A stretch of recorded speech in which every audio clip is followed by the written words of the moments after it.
വചനത്തിലേക്ക് തിരിയുന്നതിന് മുമ്പായിട്ട് ഒരു വാക്ക് നമുക്ക് കർത്താവിനെ നോക്കി കണ്ണടച്ച് പ്രാർത്ഥിക്കാം.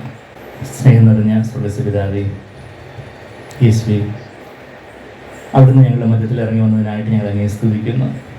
അതെ കർത്താവേ, ഞങ്ങൾക്ക് ആക്ഷരികമായ കണ്ണുകളുകൊണ്ട് കാണാൻ പറ്റുന്നില്ലെങ്കിലും കർത്താവേ, അവിടുത്തെ വാഗ്ദത്ത പ്രകാരം അവിടുന്ന് ഞങ്ങളുടെ മധ്യത്തിലുണ്ടല്ലോ. ഞങ്ങളോട് സംസാരിക്കാൻ ആഗ്രഹിക്കുന്ന ഒരു കർത്താവ്, ഞങ്ങളിൽ നിന്ന് കേൾക്കാൻ ആഗ്രഹിക്കുന്ന ഒരു കർത്താവ്, സ്നേഹനിധിയായ ദൈവം. അതെ കർത്താവ്, ഞങ്ങളെ വചനയുള്ള വില്ലുപോലെ എത്ര തവണ അങ്ങേ മാറിപ്പോയിട്ടുണ്ടെങ്കിൽ പോലും കർത്താവെ, ഞങ്ങളെ വീണ്ടും ചേർത്തണയ്ക്കുന്ന അവിടുത്തെ അനിത്യ സ്നേഹത്തിനായിട്ട് ഞങ്ങൾ അങ്ങേ സ്തുതിക്കുന്നു, നന്ദി പറയുന്നു കർത്താവെ. നന്ദി.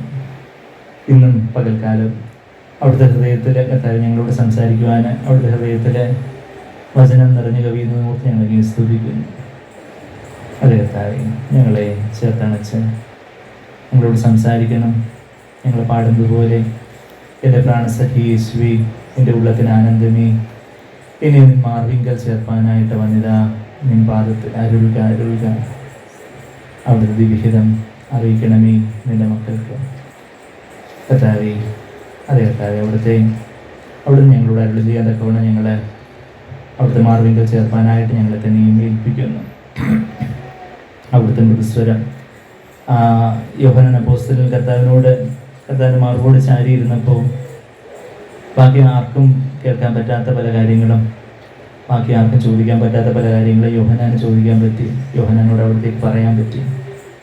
അതേ കർത്താവേ, ഞങ്ങളും അങ്ങയുടെ മാർവോട് ചാരിയിരിക്കട്ടെ. അൻപതിനേലും അറിയും ചെയ്തതുപോലെ അവിടുത്തെ കാറ്റിലേയും ചേർന്നിരിക്കട്ടെ കർത്താവേ. അവിടുത്തെ ഓരോ വാക്കും അത് ഞങ്ങൾക്ക് ജീവൻ തരുന്നതാണ്. അവിടുന്ന് ഞങ്ങളോട് സംസാരിച്ചേട്ടെ. ഞങ്ങളെ തന്നെ താഴ്ത്തി ഏൽപ്പിക്കുന്നു, ഒരു 0 0 താഴ്ത്തി ഏൽപ്പിക്കുന്നു. അവിടുത്തെ രക്തത്താൽ ഞങ്ങളെ കഴുകണം, സ്നേഹത്താൽ നിറയ്ക്കണം. അവിടുത്തെ ശബ്ദത്തെ ആഹ്ലധ്വനി പോലെ വ്യക്തമായിട്ട് കേൾപ്പാൻ ഞങ്ങളെ സഹായിച്ചാട്ടെ. ഈശ്വരത്താലും വലിയ മാതിരിയുള്ള നാമത്തിൽ ആമേൻ. ആമേൻ. നമുക്ക് 2 കൊരിന്ത്യർ 11 അധ്യായത്തിൽ നമുക്ക് എല്ലാവർക്കും അറിയാവുന്ന ഒരു വിഷയം, എല്ലാവർക്കും തന്നെയും സുപരിചിതമായിട്ടുള്ളൊരു വാക്യമാണ്. 2 കൊരിന്ത്യർ 11 അധ്യായത്തിലെ അതിൻ്റെ 2-3 വാക്യങ്ങൾ. 2 കൊരിന്ത്യർ 11 അധ്യായം എന്ന് പറയുമ്പോൾ തന്നെ വചനം അറിയാവുന്നവർക്ക് എന്ത് വാക്യത്തിലോട്ടായിരിക്കും സൗരം പോകുന്നതെന്ന് അപ്പോഴേ മനസ്സിലായി കാണാം. ഇത് വളരെ ഫേവറേറ്റ് ആയിട്ടുള്ള 2 വേഴ്സസായി ഈ 2 വാക്യങ്ങൾ. 2-3 വാക്യങ്ങളിൽ അതിൽ ആ 3-ാമത്തെ വാക്യത്തിൽ ഒരു 3 വാക്കുകൾ നമ്മളിവിടെ കാണുന്നുണ്ട്. 2 കൊരിന്ത്യർ 11 അധ്യായത്തിൻ്റെ 3-ാമത്തെ വാക്യത്തിൽ ക്രിസ്തുവിനോടുള്ള ഏകാഗ്രതയും നിർമ്മലതയും. ആ കാര്യമാണ് നമുക്ക് ഇന്ന് ചിന്തിക്കാനെന്ന് ഞാൻ കർത്താവിൽ ആഗ്രഹിക്കുന്നു. യേശുവിനോടുള്ള ഏകാഗ്രതയും നിർമ്മലതയും. നിർമ്മലവും ഏകാഗ്രവുമായൊരു ഭക്തി, simple and pure devotion to Christ. യഥാർത്ഥത്തിൽ ക്രിസ്തീയ ജീവിതം എന്ന് പറഞ്ഞാൽ അതാണ്. നമ്മൾ കഴിഞ്ഞ ആഴ്ച നമ്മുടെ സഭയായിട്ട് ഒരു ശരീരത്തിലെ വിവിധ അവയവങ്ങളായിട്ട് നമ്മൾ പണിയപ്പെടുന്നതിനെ കുറിച്ചുള്ള കാര്യമായിരുന്നു നമ്മൾ കഴിഞ്ഞ ആഴ്ച കേട്ടത്. എന്നാൽ യഥാർത്ഥത്തിൽ ആ പണി നടക്കണമെങ്കിൽ നമ്മൾ കർത്താവുമായിട്ട് ഒന്നായാലേ നമുക്ക് കർത്താവുമായിട്ടുള്ള ഒന്നായിട്ടുള്ള ബാക്കിയുള്ള സഹോദരങ്ങളുമായിട്ട് നമുക്ക് ഒന്നായി ചേർന്ന് ജീവക്കലികളായിട്ട് പണിയപ്പെടാനൊക്കെ ഉള്ളൂ. നമ്മൾ കർത്താവിനോട് ഒന്നാണോ? യേശുവിനോട് നമ്മളെ ഏകാത്മാവാണോ? നമ്മളെ 1 കൊരിന്ത്യർ 6:17 വാക്യത്തിൽ നമുക്കിവിടെ ഒരു വിരൽ വെച്ചുകൊണ്ട് 1 കൊരിന്ത്യർ 6:17 നമ്മൾ പലപ്പോഴും പറയുന്നൊരു വാക്യമാണ്. ഒരുവൻ ക്രിസ്തുവിനോട് പറ്റിച്ചേരുമ്പോൾ എന്താ സംഭവിക്കുന്നത്? 1 കൊരിന്ത്യർ 6:17 കർത്താവിനോട് പറ്റിച്ചേരുന്നവനോ അവനുമായി ഏകാത്മാവാകുന്നു. യേശുവിനോട് പറ്റിച്ചേർന്ന് ഏകാത്മാവാകുവാൻ അതാ കർത്താവ് നമ്മളെക്കുറിച്ച് ആഗ്രഹിക്കുന്നൊരു കാര്യം.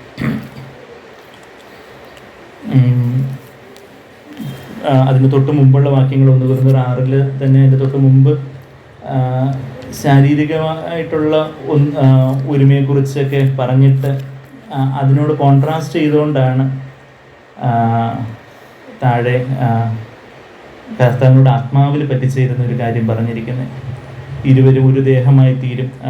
വേശ്യയോടുള്ള ബന്ധത്തിൽ 16-ാമത്തെ വാക്യത്തിൽ പറഞ്ഞിരിക്കുന്നത്. ഈവൻ ഭാര്യാഭർത്തൃ ബന്ധത്തിൽ അവർ ഒരു ദേഹമായി തീരും എന്ന് പറയുന്ന two shall become one flesh എന്നുള്ള ഉൽപ്പത്തി 2:24 എന്നുള്ള കൊട്ടേഷനാണ് 16-ാമത്തെ വാക്യത്തിൽ ആദാമിനെ അവയെ സൃഷ്ടിച്ചതിന് ശേഷം. അതുപോലെ യേശുവിനോട് ആത്മാവിൽ ഒന്നായി ചേരുന്ന, മറ്റേത് ശരീരത്തിൽ ഒന്നായി ചേരുന്ന ഒരു ബന്ധമാണെങ്കിൽ നമുക്ക് ദേഹം, ദേഹി, ആത്മാവുണ്ട്. ദേഹത്തിലുള്ളത് അത് ഭാര്യാഭർത്തൃ ബന്ധത്തിലുള്ള ഒരു ബന്ധം. ദേഹിയിലുള്ള ഒരു ഒരുമ, ദേഹി എന്ന് പറയാൻ നമ്മുടെ മനസ്സും വികാരങ്ങളും നമ്മളുടെ തീരുമാനങ്ങളൊക്കെ അടങ്ങുന്ന നമ്മുടെ ദേഹി, നമ്മളുടെ തലച്ചോറിൻ്റെ ഫങ്ഷൻസിന് നമ്മൾ ദേഹി, പ്രാണൻ, സോൾ എന്നൊക്കെ പറയുന്നത്. അതിലുള്ള ഒരു ഒരുമയാണ് ഫ്രണ്ട്ഷിപ്പ്. നമുക്ക് ലോകത്തിൽ പല ഫ്രണ്ട്സ് ഉണ്ട്. ഇപ്പം ഫുട്ബോൾ ക്ലബ്ബ്, ഒരു ഫുട്ബോൾ ഇഷ്ടപ്പെടുന്നവർക്കെല്ലാം, അല്ലെങ്കിൽ Dhoni fans club, Kohli fans club എന്നൊക്കെ പറഞ്ഞാൽ, അല്ലെങ്കിൽ ഇന്ന് സിനിമാ നടൻ്റെ ഫാൻസ് ക്ലബ്ബ്. ആ ഓരോ ദേഹിയിലുള്ള പല കാര്യങ്ങളിലുള്ള ഒരുമിപ്പ് ഉള്ളത് കൊണ്ട് അവരങ്ങനെ ഒരു ക്ലബ്ബായിട്ട്, അങ്ങനെ ഒരു ഫ്രണ്ട്സ് ക്ലബ്ബ്, അങ്ങനെയൊക്കെ ഫാൻസ് എന്നൊക്കെ പറഞ്ഞ്.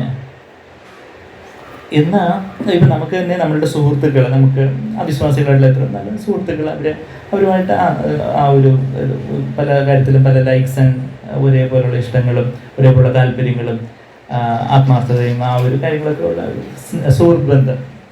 എന്നാൽ അതിലുപരിയായിട്ടുള്ളൊരു കാര്യം ആത്മാവിൻ്റെ തലത്തിൽ നമ്മൾ, അതാണ് കർത്താവിനോടുള്ള ഒരു ശരീരത്തിൻ്റെ തലത്തിലോ ദേഹിയുടെ തലത്തിലോ അല്ല, മറിച്ച് ആത്മാവിൻ്റെ തലത്തിൽ കർത്താവിനോടുള്ളൊരു പറ്റിച്ചേര്.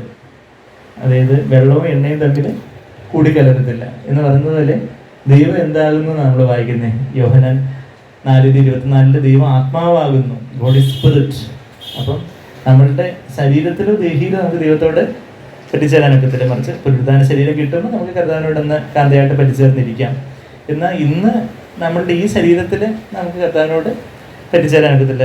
മഗ്ദലന മറിയം കർത്താവിനെ ഉയർത്തെഴുന്നതിന് ശേഷം അതിയോടെ കാണുമ്പം ആ വലിയ ഭക്തിയോടെ കർത്താവിനെ ക്ലിങ് ഓൺ ചെയ്യാനായിട്ട് പറ്റാനായിട്ട് ചെല്ലുമ്പോഴത്തേക്കും ഡോണ്ട് ക്ലിങ് ടു മീ, എനിക്ക് പിതാവിൻ്റെ അടുക്കിലേക്ക് പോകാനുണ്ട് എന്ന് വെച്ചാൽ ആത്മാവിലുള്ള ഒരു ഐക്യമാണ് കർത്താവ് ആഗ്രഹിക്കുന്നത്. എന്ന് പറഞ്ഞാൽ നമ്മുടെ ശരീരത്തിൻ്റെ തലത്തിലോ ഈവൻ ദേഹിയുടെ തലത്തിലോ അല്ല ദൈവം നമ്മുടെ വികാരങ്ങളിലോ, നമ്മളിപ്പം പാട്ടൊക്കെ പാടുമ്പോഴും കീബോർഡും ഒക്കെ നമുക്ക് ഒരു വികാരത്തിലൊരു ആവേശം ഉണ്ടാകാൻ അതിൽ ദോഷമൊന്നുമില്ല. അത് ആത്മാവിൻ്റെ കൺട്രോളിലാണ് വികാരത്തിലുള്ള ഒരു സ്റ്റെയറിംഗ് ഇപ്പോൾ ഉണ്ടാകുന്നുണ്ടെങ്കിൽ നല്ല കാര്യം തന്നെ. ആത്മാവിൻ്റെ കൺട്രോളിൽ തന്നെ അത് തീർച്ചയായിട്ടും നമ്മളുടെ വികാരങ്ങളും അധീനമായിരിക്കണം. എന്നാൽ ആത്മാവിൻ്റെ കൺട്രോളിലായിരിക്കണമെങ്കിൽ നമ്മളുടെ ഒരു സ്വന്തം ഇഷ്ടത്തിന് ഒരു സമർപ്പണം അവിടെ ഉണ്ടായെങ്കിൽ പരിശുദ്ധാത്മാവിന് നമ്മളുടെ ആത്മാവിൽ നിന്ന് നമ്മളുടെ ദേഹിയെ, നമ്മുടെ മനസ്സിനെ, നമ്മുടെ ചിന്തകളെ, വികാരങ്ങളെ, തീരുമാനങ്ങളെയൊക്കെ കൺട്രോൾ ചെയ്യാനൊക്കെ ഉള്ളൂ. അപ്പോൾ അങ്ങനെ ഇല്ലാതെ നമ്മളെ തന്നെ കർത്താവിന് സമർപ്പിക്കാതെ നമ്മളുടെ സ്വന്തം ഇഷ്ടത്തിലുള്ള പല കാര്യങ്ങളൊക്കെ മുറുകെ പിടിച്ചുകൊണ്ടിരുന്നിട്ട് നമുക്ക് ചിലപ്പം പാട്ടൊക്കെ കേൾക്കുമ്പോഴൊക്കെ ചിലപ്പോൾ നമുക്ക് ഒരു വൈകാരികമായിട്ടുള്ളൊരു ഉണർവോ, നല്ല പാട്ട്, നല്ല ഒരു അറ്റ്മോസ്ഫിയർ, അല്ലെങ്കിൽ നമ്മൾ അതുപോലെ ചില സുന്ദരമായിട്ടുള്ള ചില കടൽ തീരത്തിൽ നിന്നിരിക്കുമ്പോഴോ, അല്ലെങ്കിൽ ചില വലിയ ബിൽഡിങ്സിലൊക്കെ ചെന്നിരിക്കുമ്പോഴൊക്കെ നമുക്ക് വികാരത്തിൻ്റെ തലത്തിൽ ശാന്തത. എന്നാൽ നമ്മുടെ സ്വന്തം ഇഷ്ടത്തിൽ തന്നെ അങ്ങ് ഇരിക്കുക. അവിടെ ദൈവമുമ്പാകെ സമർപ്പണമൊന്നുമില്ല. ഈ സമർപ്പണം ഇല്ലാതെയുള്ള ദേഹിയുടെ തലത്തിലുള്ള എന്തെങ്കിലുമൊക്കെ ഒരു സ്റ്റെയറിങ് അപ്പ്, അത് പലപ്പോഴും പല കൂട്ടങ്ങളിലൊക്കെ ഒത്തിരി ബഹളവും ഒത്തിരി ചാട്ടവും തുള്ളലും ഒക്കെ ഉണ്ടാകുമ്പോൾ അവർക്ക് ആ സമയത്ത് ഒരു എക്സൈറ്റ്മെൻ്റ് ആയിട്ട് തോന്നും. എന്നാൽ അവിടെ ഒരു സമർപ്പണമൊന്നുമില്ല. അവരുടെ ജീവിതത്തിൽ ഒരു കർത്താവിൻ്റെ ഇഷ്ടത്തിനായിട്ട് ഏൽപ്പിച്ചു കൊടുക്കലോ കാര്യങ്ങളൊന്നുമില്ല, മറിച്ച് അവർ വന്ന് പാട്ട് പാടുന്നു, തുള്ളുന്നു, ചാടുന്നു, അങ്ങനെയൊക്കെയുള്ള. അപ്പോൾ ആ ഒരു സമയത്തേക്ക് അവർക്കൊരു എക്സൈറ്റ്മെൻറ്റ് ഉണ്ടാകുന്നു. ഇപ്പം വേറൊരാൾ മദ്യശാലയിൽ പോയി മദ്യം കുടിച്ച് അവരുടെ തലച്ചോറിൽ ആ ഒരു സ്പിരിറ്റിൽ ഇതൊക്കെ കിടന്ന് തുള്ളിച്ചാടിയിട്ട് വരുന്നു. വേറെ ചിലർ, ഞാൻ എല്ലാവരും അങ്ങനെയാണെന്നല്ല പറയുന്നത്, എന്നാൽ പലരും അങ്ങനെ ഒത്തിരി ഇളക്കപ്പെരുപ്പം അങ്ങനെയുള്ള ഒത്തിരി വികാരങ്ങളുടെ ഇതിൽ എന്തൊക്കെയോ ചെയ്തു. പക്ഷെ അവരുടെ ജീവിത സമർപ്പണം ഉള്ളവരും ഉണ്ട് അതിൻ്റെ കൂട്ടത്തിൽ, ഞാൻ ഇല്ലെന്നല്ല പറയുന്നത്. പിന്നെ അങ്ങനെ ഇല്ലാതെ അങ്ങനെ ആയിപ്പരാ. ഇപ്പം നമ്മളും ഇപ്പം സഭയിലേക്ക് വരുന്നു, പല കാര്യങ്ങളൊക്കെ കേൾക്കുന്നു, ഒത്തിരി കാര്യങ്ങളൊക്കെ മനസ്സിലാക്കുന്നു, ഒക്കെ അങ്ങനെ. എന്നാൽ നമ്മളുടെ സ്വന്തം ഇഷ്ടം കർത്താവിനായിട്ട് സമർപ്പിക്കുമ്പോഴാണ് അവിടെയാണ് കർത്താവിനോട് ആത്മാവിൽ നമുക്ക് പറ്റിച്ചേരാനൊക്കെ ഉള്ളൂ. നമ്മുടെ സ്വന്തം ഇഷ്ടം, നമ്മൾ എപ്പോഴും പറയുന്നത് പോലെ, ഞാൻ 2:11 വാക്യത്തിലേക്ക് നമുക്ക് വരാം. നമ്മളെപ്പോഴും പറയുന്നത് പോലെ ആത്മാവും ദേഹിയും വേർതിരിക്കുന്ന ഒരു തിരശ്ശീല പോലെയാണ് നമ്മളുടെ ജഡം, നമ്മുടെ സ്വന്തം ഇഷ്ടം. ആ ജഡത്തോട് ചേർന്നാണ് ഒരു സുവർണ്ണ അൾത്താര വെക്കേണ്ടതായിട്ട് നമ്മൾ പുറപ്പാട് 30-6 വാക്യത്തിലേക്ക് നമ്മൾ വായിക്കുന്നത്. അതിൻ്റെ സിഗ്നിഫിക്കൻസ്, അതിൻ്റെ ഇമ്പോർട്ടൻസ് എന്ന് പറഞ്ഞാൽ, നമ്മൾ സാങ്ക്ചുവറിയിൽ നിന്നൊക്കെ പലപ്പോഴും കേൾക്കുന്നത് പോലെ നമ്മളുടെ സ്വന്തം ഇഷ്ടം അവർ will is the door to our spirit എന്ന് സാഗ്വേർ പറയാറുണ്ട്. എന്ന് വെച്ചാൽ നമ്മളുടെ ഇച്ഛാശക്തി അല്ലെങ്കിൽ നമ്മുടെ ഇച്ഛ, നമ്മുടെ തീരുമാനം എടുക്കാനുള്ള ഒരു കഴിവ്, അതാണ് ആത്മാവിൻ്റെ തലത്തിലേക്കുള്ള ഒരു വാതിൽ എന്ന് പറഞ്ഞാൽ അവിടെ നമ്മൾ നമ്മെ തന്നെ ഒരു ജീവനുള്ള യാഗമായിട്ട്, നമ്മൾ റോമർ 12:1-2 വാക്യങ്ങളിൽ നമ്മൾ എപ്പോഴും പറയുന്നത് പോലെ ജീവനുള്ള യാഗമായിട്ട് നമ്മെ തന്നെ സമർപ്പിക്കുമ്പോഴാണ് യഥാർത്ഥത്തിൽ അങ്ങനെ ഒരു ആഴത്തിലുള്ളൊരു ദൈവമുമ്പാകെയുള്ളൊരു സമർപ്പണം. അല്ലെങ്കിൽ ഈവൻ നമ്മളിപ്പം ക്രിസ്തുവിനുള്ള നമ്മൾ ഭയങ്കരമായ ഭക്തി എന്ന് നമ്മളിപ്പോൾ 2 Corinthians 11-2-3 വാക്യങ്ങൾ വായിക്കുമ്പോൾ ആ യേശുവിനോടുള്ള ഒരു ഭക്തി, അതും നമുക്കൊരു വികാരത്തിൻ്റെ തലത്തിൽ ആയി പോകാം. നമ്മളെ കർത്താവിൻ്റെ ആത്മമണവാളിനെ, കർത്താവിൻ്റെ കൂട്ടുകാരനാണ്. എന്നാൽ നമ്മുടെ ജീവിതത്തിൽ പച്ചയായിട്ടുള്ള യാഥാർത്ഥ്യങ്ങൾ നമുക്ക് ചിലരോട് ക്ഷമിക്കാൻ പറ്റുന്നില്ല, ചിലരോടങ്ങ് കോപം, ഭയങ്കര ആകുല ചിന്തകൾ, പല പരാതിയും പെറുപെറുപ്പും, നമ്മളുടേതായ രീതിയിൽ നമ്മളൊക്കെ ജീവിക്കുന്ന ദൈവവചനത്തിലൂടെ കീഴ്പ്പെടണമെന്നോ കർത്താവിനെ അനുസരിക്കണമെന്നോ നമുക്ക് താല്പര്യമില്ല. എന്നാൽ മറിച്ച് നമുക്ക് കർത്താവിൻ്റെ ഈസ് മൈ ഫ്രണ്ട്, കർത്താവിൻ്റെ സ്വന്തമാണ് എന്ന് പറഞ്ഞ് നമ്മൾ വലിയ ആ ഒരു വികാരത്തിൻ്റെ തലത്തിലൊരു വൈകാരികമായ ഒരു അങ്ങനൊരു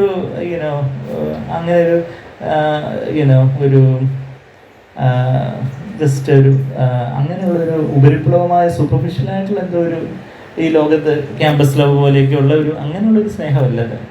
യേശുവിനോടുള്ള സ്നേഹം, യഥാർത്ഥത്തിൽ കർത്താവിനോടുള്ള ആ ഒരു നിർമ്മലവും ഏകാഗ്രവുമായ ഭക്തി, നിർമ്മലവും ഏകാഗ്രതയും. ഇപ്പം നമ്മളിപ്പം 2 Corinthians 11-2-3 വാക്യങ്ങൾ ഞങ്ങളിന്ന് വാക്യങ്ങളായിട്ട് വായിച്ചില്ലെങ്കിലും ആ പോർഷൻ നമ്മൾ കണ്ടല്ലോ. അവിടെ ആ കർത്താവിനോടുള്ള നിർമ്മലതയും ഏകാഗ്രതയും എന്ന് പറയുമ്പോൾ അത് ജസ്റ്റ് ഒരു ഉപരിപ്ലവമായ എന്തെങ്കിലും ഒരു കാര്യമല്ല, മറിച്ച് ആഴത്തിലുള്ളൊരു സമർപ്പണത്തിൽ പരിശുദ്ധാത്മാവ് നമ്മളെ ആത്മാവിലേക്ക് പകർന്നൊഴിക്കുന്ന ഒരു ജീവൻ്റെ പരിശുദ്ധാത്മാവിൻ്റെ എല്ലാവരും ഓക്കെ ചിലർ ധ്യാനത്തോടെ താഴോട്ട് നോക്കുമായിരിക്കും. പക്ഷേ എനിക്ക് ഉറങ്ങുവാണെന്നൊരു ഡൗട്ട് ഉള്ളതുകൊണ്ടാണ് ഞാൻ വിളിക്കുന്നത്. ഉറങ്ങുമല്ല, പക്ഷേ എങ്കിലും ഇങ്ങനെ ചിലപ്പോൾ ഈ നോട്ട് എഴുതാൻ വേണ്ടി ഒക്കെ നോക്കുന്നേ. അപ്പോൾ ഇടയ്ക്ക് എന്നെ ഒന്ന് നോക്കിയാൽ മതി, ഇപ്പം ഉറങ്ങുമല്ലെന്ന് ഉറപ്പിക്കാൻ വേണ്ടി. സാരമില്ല, വേറെ ഉറങ്ങുമല്ലായിരുന്നു. അപ്പം ഞാൻ പറഞ്ഞപ്പോൾ നമ്മളുടെ ആത്മാവിലേക്ക് ദൈവം പരിശുദ്ധാത്മാവിലൂടെ പകരുന്ന ഒരു ജീവൻ്റെ ഒരു ഭക്തി, അതാണ് ആ ക്രിസ്തുവിനോടുള്ള നിർമ്മലതയും ഏകാഗ്രതയും. അത് പൗലോസ് പറയുക, 2-ാമത്തെ വാക്യം 2 Corinthians 11:2 നമ്മൾ വായിക്കാൻ തുടങ്ങിയത്. ഞാൻ നിങ്ങളെക്കുറിച്ച് ഒരു ആത്മീയ പിതാവെന്ന നിലയിൽ കൊരിന്ത്യൻ വിശ്വാസികളോട് പൗലോസിന് അത്ര ഒരു കൺസേൺ ഉണ്ടായിരുന്നു, വലിയൊരു കരുതലുണ്ടായിരുന്നു. അവർ ഒരുപാട് കർത്താവിൽ നിന്ന് മാറിപ്പോയവരായിരുന്നു ഈ കൊരിന്ത്യയിലെ വിശ്വാസികൾ. എന്നാൽ ആ 1 Corinthians ലേഖനമൊക്കെ എഴുതുമ്പം ഒരുപാട് അവരെ ശാസിക്കുകയും വഴക്ക് പറയുകയൊക്കെ ചെയ്യേണ്ടി വന്നു. 2 Corinthians ആയപ്പോഴത്തേക്ക് അവരോട് കുറച്ചുകൂടെ അവരെ ആശ്വസിപ്പിച്ച്, നിങ്ങളെ ദുഃഖിപ്പിക്കണമെന്ന് വിചാരിച്ച് ദുഃഖിപ്പിച്ചതല്ല, മറിച്ച് നിങ്ങൾ യഥാർത്ഥ മാനസാന്തരപ്പെടാൻ വേണ്ടിയാണെന്നൊക്കെ 2 Corinthians 10 ആ മാനസാന്തരത്തിലേക്കുള്ള ദുഃഖത്തെക്കുറിച്ചുമൊക്കെ 2 Corinthians 7:10 നമ്മളതൊക്കെ വായിക്കുന്നുണ്ട്. അതിനുശേഷം 11-ാം അധ്യായത്തിലേക്ക് വരുമ്പോൾ പൗലോസ് പറയുന്ന ഒരു എരിവ്, ജലസി എന്ന് പറയുമ്പോൾ അസൂയ എന്ന് പറഞ്ഞാൽ ഇതാ, ഞാൻ നിങ്ങളെക്കുറിച്ച് ദൈവത്തിൻ്റെ എരിവോടെ എരിയുന്നു. ദൈവത്തിനൊരു എരിവുണ്ട് നമ്മളെക്കുറിച്ച്. ദൈവം നമ്മളെക്കുറിച്ച് ദൈവത്തിന് നമ്മളോടൊരു അസൂയ ഉണ്ടെന്ന് പറഞ്ഞാൽ എന്താ, നമ്മളിത് നന്നാവുന്നതിനുള്ള അസൂയ, ആ ഒരു അർത്ഥത്തിലുള്ള അസൂയല്ല, മറിച്ച് നമ്മൾ കർത്താവിൻ്റെ മാത്രമായിരിക്കണം. അത് നമ്മളിന്ന് ആദ്യം പാടിയ പാട്ടിൽ NASV നീ ആശ്രയം ചിന്തി നീ എനിക്കായിട്ട് അതിനെ സ്വന്തമാക്കി തീർത്തു. നമ്മൾ ആ 187-ാമത്തെ പാട്ടിൽ ചിന്തി നീ ചെന്നിണം ക്രൂശിലതാലൻ, 187-ാമത്തെ പാട്ടിൻ്റെ 2-ാമത്തെ സെൻസ്, ബന്ധനം നീക്കി നീ സ്വന്തമാക്കി, എന്തൊരു ഭാഗ്യ നിത്യബന്ധം സന്തതം പാടും ഞാൻ സന്തോഷമായി. കർത്താവ് ക്രൂശിൽ അവസാനത്തുള്ള രക്തവും ചൊരിഞ്ഞ് അത്രയേറെ വില നൽകി എന്നെ വാങ്ങിച്ചേക്കുക. ഇപ്പം ഞാൻ ഒരു 10 ലക്ഷം രൂപ നൽകി എന്തെങ്കിലും ഒരു കാര്യം വാങ്ങിച്ചെന്നിരിക്കട്ടെ, അപ്പം പിന്നെ അത് ഞാൻ അത്രയും വില കൊടുത്ത് വാങ്ങിച്ചതാണ്. അത്രയും അത് കഴിഞ്ഞിട്ട് പിന്നെ വേറൊരാളത് കയ്യേറാൻ അതെങ്ങനെയാണ് എനിക്ക് ശരിയാവുന്നത്? അപ്പം ദൈവം അവസാനത്തുള്ള രക്തവും ചൊരിഞ്ഞ് എന്നെ വാങ്ങിച്ചതാ, എന്നെ സ്വന്തമാക്കിയതാ. അപ്പം ഞാൻ എൻ്റെ കർത്താവിൻ്റെ മാത്രമായിരിക്കണം. അതായത് ഇപ്പോൾ നമ്മൾ ഈ പറയുന്ന ആ കോണ്ടെക്സ്റ്റിൽ വിവാഹ നിശ്ചയത്തെക്കുറിച്ച് ഒരു നിർമ്മല കന്യകയായിട്ട് നമ്മൾ വിവാഹ വാഗ്ദത്തം ചെയ്തിരിക്കുന്ന ക്രിസ്തുവിനെ ഏകപുരുഷൻ അവിടെ നമ്മൾ വായിക്കുന്നത് 2 Corinthians 11:2. അപ്പം ഒരു ഭർത്താവ് തൻ്റെ ഭാര്യയെ തനിക്കായിട്ട് മാത്രം ആഗ്രഹിക്കുന്നത് പോലെ. അതെന്തോ സ്വാർത്ഥതയാണ്. ഒരു ഭർത്താവ് തൻ്റെ ഭാര്യയും തനിക്കായിട്ട് ആഗ്രഹിക്കുന്നത് അത് സ്വാഭാവികമായിട്ടുള്ളൊരു കാര്യമാണ്. എന്ന് പറയുന്നത് പോലെ യേശു കർത്താവ് എന്നെ കർത്താവിനായിട്ട് മാത്രം ആയിരിക്കണമെന്ന് ആഗ്രഹിക്കുന്നൊരു കർത്താവ്. അതുപോലൊരു സ്നേഹബന്ധം, അതുപോലൊരു ആഴത്തിലുള്ളൊരു സമർപ്പണം. ആ സമർപ്പണത്തിൽ പരിശുദ്ധാത്മാവിൻ്റെ ഒരു മുദ്രയായിട്ട് പരിശുദ്ധാത്മാവ് നിറഞ്ഞൊഴിക്കുന്ന ഒരു ജീവൻ്റെ പുതുക്കം, ഒരു നിർമ്മലവും ഏകാഗ്രവുമായിട്ടുള്ളൊരു ഭക്തി, ഒരു സ്നേഹം, ഡിവോഷൻ. അതിൽ നിന്ന് നിങ്ങൾ തെറ്റിപ്പോകുമെന്ന് ഞാൻ ഭയപ്പെടുന്നു എന്നുള്ള കാര്യം പറയുന്നത്. അതാ നമ്മളിപ്പോൾ 2 കൊരിന്ത്യർ 11:2 ഞാൻ നിങ്ങളെക്കുറിച്ച് ദൈവത്തിൻ്റെ എരിവോടെ എരിയുന്നു. ദൈവത്തിൻ്റെ എരിവ്, ഗോഡ്ലി ജലസി, അതാ ആ ജലസി എന്നുള്ള വാക്കിൻ്റെ അർത്ഥം. അപ്പോൾ അതുകൊണ്ട് ഞാൻ എരിയുന്നു എന്നാണ് പറയുന്നത്. I am jealous for you എന്ന് പറഞ്ഞാൽ ദൈവത്തിനൊരു എരിവുണ്ട്, ആത്മീയ പിതാവായിട്ടുള്ള പൗലോസിന് ഒരു എരിവുണ്ട്. അതുകൊണ്ട് ഓൺലൈനായിട്ടെങ്കിലും ചിലരെ കണ്ടില്ലെങ്കിൽ നമ്മൾ വിളിക്കുന്നത് ഒരു എരിവുണ്ട്. അയ്യോ ഇന്നയാൾ കയറിയോ, ഇന്നയാൾ കയറ്, വിളിക്കേ എന്ന് പറയുമ്പോൾ ഈ ബ്രദറിന് വേറെ ജോലി ഒന്നുമില്ല, മഹാശല്യം എന്ന് ചിലപ്പോൾ നിങ്ങൾക്ക് അറിയാൻ തോന്നിയാലും സാരമില്ല. എന്താ വെച്ചാൽ ഇവിടെ എരിവുണ്ട്. എന്നുവെച്ചാൽ നമ്മൾ യഥാർത്ഥത്തിൽ നമ്മുടെ കുഞ്ഞുങ്ങൾ തെറ്റിപ്പോകരുത്, അവർ ലോകത്താലെ കറപ്പെട്ട് പോകരുത്. എരിവുണ്ട് നമുക്ക് നമ്മുടെ കുഞ്ഞുങ്ങളെക്കുറിച്ച്. അതുപോലെ തന്നെ പൗലോസിന് തൻ്റെ ആത്മീയ മക്കളെക്കുറിച്ച് ഒരു വലിയൊരു എരിവുണ്ട്, ദൈവത്തിനൊരു എരിവുണ്ട്. ആ എരിവിൻ്റെ ഒരു അംശം പൗലോസ് മനുഷ്യനായിരുന്നു, അതുകൊണ്ട് ഒരു അംശം പൗലോസിന് കിട്ടി. അപ്പോൾ പൗലോസ് പറയും ഞാനും ആ എരിവോടങ്ങ് എരിവോടെ എരിയുന്നു. ഞാൻ ക്രിസ്തു എന്ന ഏകപുരുഷന്, ഏകപുരുഷന്, 10-12 പുരുഷന്മാർക്കല്ല, ഏകപുരുഷന്, യേശു ആകുന്ന ഏകപുരുഷന് നിങ്ങളെ നിർമ്മല കന്യകയായിട്ട്, ചേസ്റ്റ് വെർജിൻ, പ്യോർ വെർജിൻ, വേറെ ലോകത്താൽ കളങ്കപ്പെടാത്ത ഒരു നിർമ്മല കന്യകയായിട്ട് ഏൽപ്പിക്കുവാൻ വിവാഹ നിശ്ചയം ചെയ്തിരിക്കുന്നു. നമ്മൾ രക്ഷയിലേക്ക് വരുമ്പോൾ യഥാർത്ഥത്തിൽ അവിടെ ഒരു ബിട്രോത്തൽ സെറമണിയാണ് നടന്നത്, ഒരു വിവാഹ നിശ്ചയം നടന്നു. എന്നാൽ വിവാഹം നടക്കുന്നതെന്ന് വെച്ചാൽ കുഞ്ഞാടിൻ്റെ കല്യാണം വെളിപാട് 21-ാം അധ്യായത്തിൽ നമ്മളെ നിത്യതയിലെ പുതിയ ആകാശം പുതിയ ഭൂമിയും കുഞ്ഞാടിൻ്റെ കല്യാണത്തെക്കുറിച്ചൊക്കെ നമ്മളവിടെ വായിക്കുന്നുണ്ട്. എന്നാൽ ഇന്ന് തന്നെ ആത്മാവിൻ്റെ തലത്തിൽ കഥ നമ്മളുടെ ആത്മമണവാളനും നമ്മളുടെ സ്പിരിച്വൽ ഹസ്ബൻഡായിട്ട് കർത്താവിനോട് നമുക്കിന്നും ആത്മാവിൽ ഒന്നായി ചേരാനൊക്കെ വന്ന് പുനരുദ്ധാന ശരീരത്തോടെ കർത്താവിനോടൊപ്പം ആയിരിക്കുന്നത് അന്ന് ആ ഒരു കുഞ്ഞാടിൻ്റെ കല്യാണത്തെക്കുറിച്ചും കല്യാണത്തിന് ക്ഷണിക്കപ്പെട്ടവരെക്കുറിച്ചും ഒക്കെ നമ്മൾ വെളിപാട് 19-21 അധ്യായങ്ങളിലൊക്കെ നമ്മൾ വായിക്കുന്നുണ്ട്. അപ്പോൾ വിവാഹ നിശ്ചയം ചെയ്തിരിക്കുകയാണ്. വിവാഹ നിശ്ചയം ചെയ്തിരിക്കുന്ന സഹോദരന്മാരെയൊക്കെ നമ്മൾ കണ്ടിട്ടുണ്ടായിരിക്കും. പറഞ്ഞെല്ലാം ഉറപ്പിച്ചു. അതിനുശേഷം അവർ നാളുകൾ എണ്ണി പാർക്കുവാണ്, എന്നാണ് വിവാഹം നടക്കുന്നത്, എന്താ ബ്രൈഡ് ഗ്രൂമിനെ കാണാനൊക്കെ. അതുപോലെ നീ വേഗം വരണമേ എന്നൊക്കെയാണ് നമ്മൾ ഓരോ പാട്ടിലൊക്കെ നമ്മൾ പാടുന്നത്. യേശുവിനോട് അതുപോലൊരു സ്നേഹം നമുക്കുണ്ടോ എന്ന് പറയുമ്പോൾ നമ്മൾ യേശുവിനോട് സംസാരിക്കാറുണ്ടോ? നമ്മുടെ ഫോർമലായിട്ട് ചിലപ്പോൾ കുടുംബ പ്രാർത്ഥന, വീട്ടിൽ പ്രാർത്ഥന, അല്ലെങ്കിൽ നമ്മുടെ എന്തെങ്കിലുമൊക്കെ നമ്മൾ പബ്ലിക്കായിട്ട് പ്രാർത്ഥിക്കുന്നു. എന്നാൽ ഞാൻ നിങ്ങളോട് ഓരോരുത്തരോടും ചോദിക്കുക, നിങ്ങൾ യേശുവിനോട് സംസാരിക്കാറുണ്ടോ? എന്നോട് ഉത്തരം പറയണ്ട, കർത്താവിനോട് ഉത്തരം പറഞ്ഞാൽ മതി. ചില ആ ഒരു സ്നേഹം നമുക്കിപ്പോൾ ഒരാളോട് ഭയങ്കര സ്നേഹമാണ്.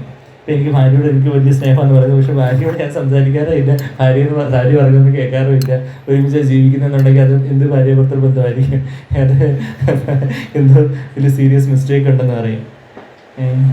എന്നാൽ ഒരുമിച്ച് നടക്കുന്ന കാര്യങ്ങളില്ലാണ്ട് പക്ഷെ തമ്മിൽ അങ്ങോട്ടും ഇങ്ങോട്ടും സംസാരവും പറച്ചിലൊന്നുമില്ല എന്നുണ്ടെങ്കിൽ അതിനെന്തൊരു ബന്ധമാണ്. നമ്മൾ പ്രാർത്ഥിക്കുന്നു, പക്ഷെ അതൊക്കെ ഒന്നൊരു അതിസ്നേഹമില്ലാത്തൊരു ഫോർമാലിറ്റി ആയി പോകാനൊരു സാധ്യതയുള്ളൊരു ജഡത്തിലാണ് നമ്മളുള്ളത്. നമ്മൾ ചിലപ്പം വചനം വായിക്കുന്നു, ധ്യാനിക്കുന്നു, പ്രാർത്ഥിക്കുന്നു, മീറ്റിങ്ങിന് വരുന്നു, കഷ്ടപ്പെട്ട് മീറ്റിങ്ങിന് വരുന്നു, നല്ല കാര്യങ്ങൾ തന്നെ. എന്നാൽ യേശുവിനോട് നമ്മൾ സംസാരിക്കാറുണ്ടോ? കർത്താവിനെ നോക്കി കർത്താവേ എന്ന് പറഞ്ഞ് പിതാവിനോട്, നമ്മുടെ സ്വർഗത്തിലൊരു അപ്പച്ചനുണ്ട്, ആ അച്ഛനോട്, അപ്പനോട്, ഡാഡിയോട്, പപ്പയോട് നമ്മൾ സംസാരിക്കാറുണ്ടോ? ആ പരിശുദ്ധാത്മാവിൻ്റെ ശക്തിയാലാണ് നമുക്ക് പിതാവിനോടും യേശുവിനോടും അതുപോലെ കമ്മ്യൂണിക്കേറ്റ് ചെയ്യാനൊക്കെ പിതാവും പുത്രനും പരിശുദ്ധാത്മാവായ സത്യേക ദൈവത്തോട് നമുക്കൊരു കമ്മ്യൂണിക്കേഷൻ ഉണ്ടോ? അതാ നിർമ്മലതയും ഏകാഗ്രതയുമുള്ള സ്നേഹം എന്ന് പറയുമ്പോൾ അവിടെ ഒരു 2 വേ കമ്മ്യൂണിക്കേഷൻ. ഇപ്പം ഞാൻ ഫോൺ എടുത്ത് 10 മിനിറ്റ് അങ്ങ് ലെക്ചർ അടിക്കുക, അപ്പുറത്തെ ആളെന്താ പറയുന്നത് പോലും കേൾക്കുന്നില്ല. അത് കഴിഞ്ഞിട്ട് പറഞ്ഞ് എവിടെയും ടക്ക് വെക്കുന്നു. അപ്പം എന്തൊരു ഫോൺ വിളിയായിരിക്കും ഇത്. അപ്പുറത്തെ ആൾ എടുത്തോന്ന് പോലും ചിലപ്പോൾ നോക്കാതെ ചിലപ്പോൾ ഈ കൊച്ചു പിള്ളേർക്ക് ഫോണൊക്കെ എടുത്ത്, പണ്ട് ഇപ്പം പിന്നെ എല്ലാ ഇതുപോലുള്ള ലാൻഡ് ഫോണൊക്കെ എല്ലാവരും വിച്ഛേദിച്ചുകൊണ്ടിരിക്കുക മൊബൈൽ വന്നതുകൊണ്ട്. പക്ഷേ ഈ കൊച്ചു പിള്ളേർക്ക് ലാൻഡ് ഫോൺ എടുത്ത് വലിയ ആൾക്കാർ സംസാരിക്കുന്നത് കണ്ടിട്ട് അവർ ഇങ്ങനെ ഇമിറ്റേറ്റ് ചെയ്തിട്ട് ഫോൺ എടുത്ത് ഹലോ ഞാൻ അതൊക്കെ കുറേ പറഞ്ഞിട്ട് അവിടെ റിങ് ചെയ്തിട്ടില്ല, ആരും എടുത്തിട്ടില്ലെന്നില്ല, ഇതിലൊക്കെ പറഞ്ഞിട്ട് എന്ന് വെച്ചു എന്ന് പറയുന്നത് പോലെയാണ് നമ്മളുടെ പ്രാർത്ഥനകളും നമ്മളുടെ വചനധ്യാനവും. അത് ഒരു തീക്ഷ്ണമായൊരു സ്നേഹബന്ധം, കർത്താവിനോടുള്ള ഒരു ആദ്യ സ്നേഹം. നമ്മളിവിടെ ഒരു വിരൽ വെച്ചുകൊണ്ട് യിരെമ്യാവിൻ്റെ പുസ്തകം 2-ാം അധ്യായത്തിലെ വാക്യം മിക്കവർക്കും അറിയായിരിക്കും, അല്ലെങ്കിൽ നമ്മൾ ഇന്ന് തന്നെ അറിയണം, നമുക്ക് തിരിച്ച ഒരു രണ്ടുപുറത്തിലേക്ക് വരണം. യിരെമ്യാവ് 2:2 അവിടെ പറയുന്ന ഒരു കാര്യമുണ്ട്, ആ ഒരു ആദ്യ സ്നേഹത്തെക്കുറിച്ച് പറയുന്നൊരു വാക്യം. യിരെമ്യാവ് 2-ാം അധ്യായത്തിലെ 2-ാമത്തെ വാക്യം. നമുക്ക് ഇവിടെ വിരലുണ്ട്, 2:11 നമുക്ക് തിരിച്ചു വരണം. നീ ചെന്ന് യെരൂശലേം കേൾക്കെ വിളിച്ചു പറയേണ്ടത്, യിരെമ്യാവിനോട് പറയുക, നീ ജനങ്ങളോട് പറയണേ, യഹോവ ഇപ്രകാരം അരുളി ചെയ്യുന്നു, മരുഭൂമിയിൽ വിതയ്ക്കാത്ത ദേശത്ത് തന്നെ നീ എന്നെ അനുഗമിച്ചു. You are following after me in the wilderness through a land not sown. മരുഭൂമിയിൽ വിതയ്ക്കാത്ത ദേശത്ത് തന്നെ, അതുപോലെ വരേണ്ടതായിട്ടുള്ള പല എതിർപ്പുകളും പ്രയാസങ്ങളും അങ്ങനെയൊക്കെയുള്ള സമയത്തും നമ്മൾ കർത്താവിനെ അനുഗമിച്ച് നടന്ന നിൻ്റെ യൗവനത്തിലെ ഭക്തി, യൗവനത്തിലെ ഭക്തി, the devotion of your youth. നീ ആദ്യമായിട്ട് കർത്താവിനെ കുറിച്ച് കേട്ട് കർത്താവിൻ്റെ സ്നേഹം അറിഞ്ഞപ്പോൾ എന്ത് ആശ്ചര്യം, എന്ത് അത്ഭുതം എന്നുള്ള നിൻ്റെ പാട്ട്, യൗവനത്തിൽ നിൻ്റെ ഭക്തി. നീ എവിടെ കോൺഫറൻസ് ഉണ്ടോ, ഇനിയിപ്പം ബാംഗ്ലൂരല്ല USA കോൺഫറൻസ് ഉണ്ടെങ്കിലും കയറിപ്പോയേ, അല്ലെങ്കിൽ അതുപോലെ നമുക്ക് മീറ്റിങ്ങിന് വരുന്ന കാര്യവും ബാക്കി ഓരോ കാര്യങ്ങൾ മെസ്സേജസൊക്കെ കാത്തിരുന്ന ജീവമൊഴികൾ പോസ്റ്റ്മാൻ കൊണ്ടുവരുന്നതിന് മുമ്പേ നമ്മൾ ചെന്ന് ഓടിപ്പറിച്ച് തട്ടിപ്പറിച്ച് ജീവമൊഴികൾ ചൂടാക്കും പോലെ വായിക്കുന്നു. നമ്മുടെ ജീവമൊഴികൾ എന്ന് പറഞ്ഞാൽ നമ്മുടെ മുമ്പ് ഇറങ്ങിയിരുന്നൊരു മാഗസിൻ, ഇപ്പോൾ അത് വെബ്സൈറ്റിൽ മാഗസിൻ്റെ കണ്ടൻറ്റെല്ലാം ഉണ്ട്. അപ്പോൾ ഞാൻ പറഞ്ഞതെന്ന് വെച്ചാൽ നമ്മുടെ ആ യൗവനത്തിലെ ഭക്തി, മരുഭൂമിയിൽ വിതയ്ക്കാത്ത ദേശത്ത് നീ ഇനി അനുഗമിച്ച് നടന്ന നിന്റെ യൗവനത്തിലെ ഭക്തിയും വിവാഹം നിശ്ചയിച്ച കാലത്തിലെ സ്നേഹവും. ഇപ്പം നമ്മൾ വിവാഹ നിശ്ചയത്തെക്കുറിച്ച് ഇപ്പോൾ നമ്മൾ വായിച്ചേ, വിവാഹം നിശ്ചയിച്ച കാലത്തിലെ ആ സ്നേഹം ഞാൻ ഓർക്കുന്നു. ഞാൻ പലപ്പോഴും ഈ ഭാര്യ ഭർത്താക്കന്മാർ പലരും കൗൺസിലിങ്ങിന് വരാറുണ്ട്. പലർക്കും ഭയങ്കര ലവ് മാരേജ്, 5 വർഷം 8 വർഷമൊക്കെ പ്രണയിച്ച് കല്യാണം കഴിച്ച് വരാം, പിന്നെ ഭയങ്കര ഡിവോഴ്സിൻ്റെ പക്കത്തെത്തി അടിയായിട്ട് ചിലപ്പം കൗൺസിലിങ്ങിന് വരുന്നത്. അപ്പോൾ ഞാൻ അവരോട് പറയും, നിങ്ങൾ ആ പ്രണയിച്ച സമയത്ത്, ആ സ്നേഹിച്ച സമയത്ത് ആ സ്നേഹം ഒന്ന് ഓർക്കണം എന്ന് പറയും. ആ സമയത്ത് ഉള്ള ആ ഒരു സ്നേഹം, ആ സമയത്തുള്ള ഒരു കാത്തിരിക്കൽ, ആ സമയത്ത് എങ്ങനെയെങ്കിലും ഒന്ന് സംസാരിക്കണം, ഒന്ന് കാണണം എന്ന് പറഞ്ഞുള്ള ഒരു സംസാരം, അത് നിങ്ങളിപ്പോൾ ഒന്ന് ഓർക്കുന്നുണ്ടോ എന്ന് ചോദിച്ച് ഞാൻ അവരെ ഒന്ന് ഫ്ലാഷ് ബാക്ക് എടുപ്പിക്കാൻ നോക്കാറുണ്ട്. എന്ന് പറഞ്ഞതുപോലെ കർത്താവ് നമ്മളെ ഫ്ലാഷ് ബാക്ക് എടുപ്പിക്കാൻ നോക്കുക. നീ അത് മരുഭൂമിയിൽ വിതയ്ക്കാത്ത ദേശത്ത് തന്നെ നീ എന്നെ അനുഗമിച്ച് നടന്ന കർത്താവിൻ്റെ കൂടെ നമ്മൾ നടന്ന നിന്റെ യൗവനത്തിലെ ഭക്തിയും വിവാഹം നിശ്ചയിച്ച കാലത്തിലെ സ്നേഹവും ഞാൻ ഓർക്കുന്നു. അത് കഴിഞ്ഞിട്ട് താഴോട്ട് വായിക്കുമ്പോൾ 13-ാമത്തെ വാക്യത്തിൽ, എൻ്റെ ജനം 2 ദോഷം ചെയ്തിരിക്കുന്നു, അവർ ജീവജലത്തിൻ്റെ ഉറവയായ, യിരെമ്യാവ് 2:13, എൻ്റെ ജനം 2 ദോഷം ചെയ്തിരിക്കുന്നു, അവർ ജീവജലത്തിൻ്റെ ഉറവയായ എന്നെ ഉപേക്ഷിച്ചു. കർത്താവാണ് the fountain of living waters, ജീവജലത്തിൻ്റെ ഉറവ, ലിവിങ് വാട്ടേഴ്സ്. അത് പരിശുദ്ധാത്മാവിനെ കുറിക്കുന്നതാണെന്ന് യോഹന്നാൻ 7:39 നമുക്കറിയാം. പരിശുദ്ധാത്മാവിൻ്റെ ഉറവയായിട്ടുള്ള, അതിൻ്റെ എല്ലാത്തിൻ്റെയും ഉറവയായിട്ടുള്ള ജീവൻ്റെ ഉറവിടം ക്രിസ്തുവത്തിൽ നമ്മൾ പാടുന്ന പോലെ, ജീവജലത്തിൻ്റെ ഉറവയായ എന്നെ നിങ്ങൾ ഉപേക്ഷിച്ച് എന്ത് ചെയ്തു? വെള്ളമില്ലാത്ത കിണറുകളെ, പൊട്ടക്കിണറുകളെ തന്നെ കുഴിച്ചിരിക്കുന്നു. To hew for themselves cisterns, broken cisterns that can hold no water. പൊട്ടക്കിണറുകൾ, അല്ലെങ്കിൽ വെള്ളം കൊള്ളാൻ പറ്റാത്ത ചില പാത്രങ്ങൾ, അതൊക്കെ കുഴിച്ചു വെച്ചിരിക്കുന്നു. ജീവജലത്തിന് ഉറവയായിട്ടുള്ള എന്നെ ഉപേക്ഷിച്ച് നമ്മളുടേതായ സ്വന്തം ഇഷ്ടപ്രകാരം നമ്മളുടെ കൺമോഹൻ, ജഡമോഹൻ, ജീവനത്തിൻ്റെ പ്രതാപം, അങ്ങനെയൊക്കെ പല കാര്യങ്ങളും നമ്മൾ വലിയ വലിയ പാപങ്ങളിലേക്കൊന്നും പോയിട്ടുണ്ടാവില്ല. എന്നാൽ ക്രിസ്തുവിനോടുള്ള ആ ഒരു ഏകാഗ്രത, നിർമ്മലതയൊക്കെ വിട്ട് കുറച്ചൊരു ചെറിയൊരു ഡിഗ്രി, 1 ഡിഗ്രി ടേൺ, ഒരു 5 ഡിഗ്രി ടേൺ. ഇപ്പോൾ നമ്മളൊരു ഡെസ്റ്റിനേഷനിലേക്ക് പോകുന്നു, ഒരു 1 ഡിഗ്രിയെ നമ്മൾ ടേൺ ചെയ്യുന്നുള്ളെങ്കിലും മൈലുകൾ കഴിയുമ്പോൾ, കിലോമീറ്റർ കഴിയുമ്പോൾ ഇങ്ങനെ ആ ഡെസ്റ്റിനേഷൻ ഒത്തിരി ദൂരെയായിരിക്കും എന്ന് പറയുന്നത്. ഇത് നമ്മൾ തിരിച്ച് 2 കൊരിന്ത്യർ 11 വരുമ്പോൾ വിവാഹ നിശ്ചയം ചെയ്തിരിക്കുന്നത്. രണ്ടാമത്തെ വാക്യം നമ്മൾ കണ്ടു കഴിഞ്ഞിട്ട് മൂന്നാമത്തെ വാക്യത്തിൽ എന്നാൽ സർപ്പം, പിശാച്, നമുക്കറിയാം ഉൽപ്പത്തി 3-ാം അധ്യായത്തിൽ സർപ്പം ഹവ്വയെ ഉപായത്താൽ ചതിച്ചതുപോലെ, ഹവ്വയുടെ ഉപായത്താലാണ് നീ ഇത് തിന്ന നീ ഇപ്പം ദൈവത്തിൽ നിന്ന് വേർപെട്ട് നീ ഏതും തോട്ടത്തിൽ നിന്നൊക്കെ പോവും, പിന്നെ നിൻ്റെ മക്കള് നിൻ്റെ മൂത്ത മോൻ രണ്ടാമത്തെ മോനായിട്ടുള്ള രണ്ടാമത്തെ മോനെ കൊല ചെയ്യും, അത് കഴിഞ്ഞിട്ടുള്ള പല പരിണിത ഫലങ്ങളും അങ്ങനെയൊക്കെയുള്ള കാര്യങ്ങളെല്ലാം പറഞ്ഞുകൊണ്ടല്ല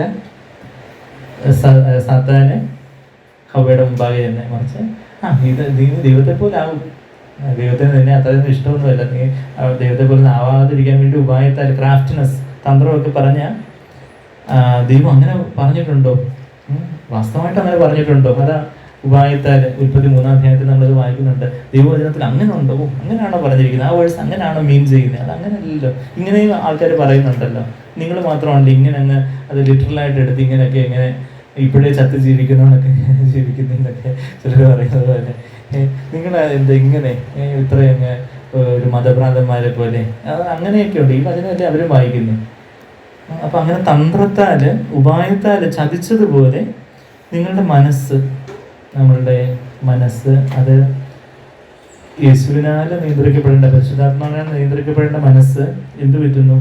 യേശുവിനോടുള്ള, ക്രിസ്തുവിനോടുള്ള, ക്രിസ്തു എന്നുള്ള വാക്കിന് അർത്ഥം എന്താ? അഭിഷിക്തൻ, കർത്താവ് അഭിഷേകം ചെയ്ത് അയച്ച ക്രിസ്റ്റോസ്, ക്രിസ്ത്യൻ എന്ന് പറഞ്ഞാൽ അഭിഷേകം ചെയ്യുക. അപ്പം എനിക്കായിട്ട് ദൈവം അഭിഷേകം ചെയ്ത് അയച്ച ക്രിസ്തുവിനോടുള്ള, യേശുവിനോടുള്ള ഏകാഗ്രതയും നിർമ്മലതയും. ഏകാഗ്രതയും നിർമ്മലതയും എന്ന് പറയുമ്പോൾ അവിടെ ശരിക്കും പറഞ്ഞാൽ ഗ്രീക്കിൽ ഒറ്റ വാക്കാണ് ഹാപ്ലോട്ടേസ് എന്ന് പറയുന്നൊരു വാക്കാണ് ഉപയോഗിച്ചിരിക്കുന്നത്. ഹാപ്ലോട്ടേസ് എന്ന് പറഞ്ഞാൽ അതിൻ്റെ അർത്ഥം സിംഗിൾനെസ്, സിംപ്ലിസിറ്റി, സിൻസിയറിറ്റി എന്നൊക്കെയാണ് അതിൻ്റെ അർത്ഥം, പ്യൂരിറ്റി എന്നൊക്കെയാണ് അതിൻ്റെ ഒരു അർത്ഥഭേദങ്ങൾ കൊടുത്തിരിക്കുന്നത്. ഒറ്റ വാക്കാണ് അത്. പക്ഷെ ആ ഒറ്റ വാക്കിലങ്ങ് ട്രാൻസ്ലേറ്റേഴ്സിന്, പരിഭാഷകർക്ക് അങ്ങ് ഒതുക്കാൻ പറ്റാത്തതുകൊണ്ട് അതിൻ്റെ ആ അർത്ഥവശങ്ങൾ നിർമ്മലത, ഏകാഗ്രത എന്നൊക്കെ ട്രാൻസ്ലേറ്റ്, അത് നല്ല ട്രാൻസ്ലേഷൻ. നിർമ്മലത, ഏകാഗ്രത, ആ നിർമ്മലത, ഏകാഗ്രത, സിംപ്ലിസിറ്റി, ലാളിത്യം എന്നെല്ലാം അതിൻ്റെ അർത്ഥമുണ്ട്. എന്ന് പറഞ്ഞാൽ പ്യൂരിറ്റി, സിമ്പിൾ, NASBയിൽ ഇങ്ങനെ കൊടുത്തിരിക്കുന്നത് simplicity and purity of devotion എന്നുള്ളത് ഇറ്റാലിക്സിൽ കൊടുത്തേക്കെന്ന് വെച്ചാൽ അത് അതിൻ്റെ ഒരു ഇംപ്ലൈഡ് ആയിട്ടൊരു മീനിങ് ആയിട്ട് simplicity and purity of devotion to Christ. അപ്പോൾ ആ ഒരു, അതായത് ഇപ്പോൾ ഒരു സ്വർണം, ശുദ്ധമായിട്ടുള്ള സ്വർണം 22 ക്യാരറ്റിനൊക്കെ സ്വർണ്ണക്കടക്കാർ പറഞ്ഞു. പക്ഷേ യഥാർത്ഥത്തിൽ ഇത് പ്യൂറസ്റ്റ് ഗോൾഡ് എന്ന് പറഞ്ഞാൽ 24 ക്യാരറ്റ് എന്ന് പറഞ്ഞാൽ അതിനകത്ത് വേറെ ലോഹങ്ങളൊന്നും കലർന്നിട്ടില്ല, സ്വർണ്ണം മാത്രമേ ഉള്ളൂ, പ്യൂർ ഗോൾഡ് എന്ന് പറയുന്നത് പോലെ നമ്മളുടെ ഡിവോഷൻ, യേശുവിനോടുള്ള പ്യൂർ ഡിവോഷൻ എന്ന് പറയുമ്പോൾ യേശു മാത്രമേ ഉള്ളൂ, യേശുവിനോട് മാത്രമേ ഉള്ളൊരു ഏകാഗ്രമായിട്ടുള്ളൊരു സ്നേഹം. ഏകാഗ്രം എന്ന് പറഞ്ഞാൽ ഒരഗ്രം, അതാ ഒന്നിലേക്ക്, സിംഗിൾനെസ്, കർത്താവിലേക്ക് മാത്രമുള്ളൊരു ഫോക്കസ്. അതാ അവിടെ ഉപയോഗിച്ചിരിക്കുന്ന ആ ഒരു വാക്ക്. കർത്താവിനോടുള്ള ഒരു ഏകാഗ്രത നമുക്കുണ്ടോ? അതൊരു സിംപ്ലിസിറ്റി, അതൊരു ലളിതമായിട്ടുള്ളൊരു കാര്യമാണ്. എന്ന് പറഞ്ഞാൽ ഒരു കോംപ്ലിക്കേറ്റഡ് ദൈവമായിട്ടുള്ള ആ ഒരു സ്നേഹബന്ധം എന്ന് പറയുന്നത് എന്തോ ഒരു അത്ര കോംപ്ലിക്കേറ്റഡ് ആയിട്ടുള്ളൊരു കാര്യമല്ല.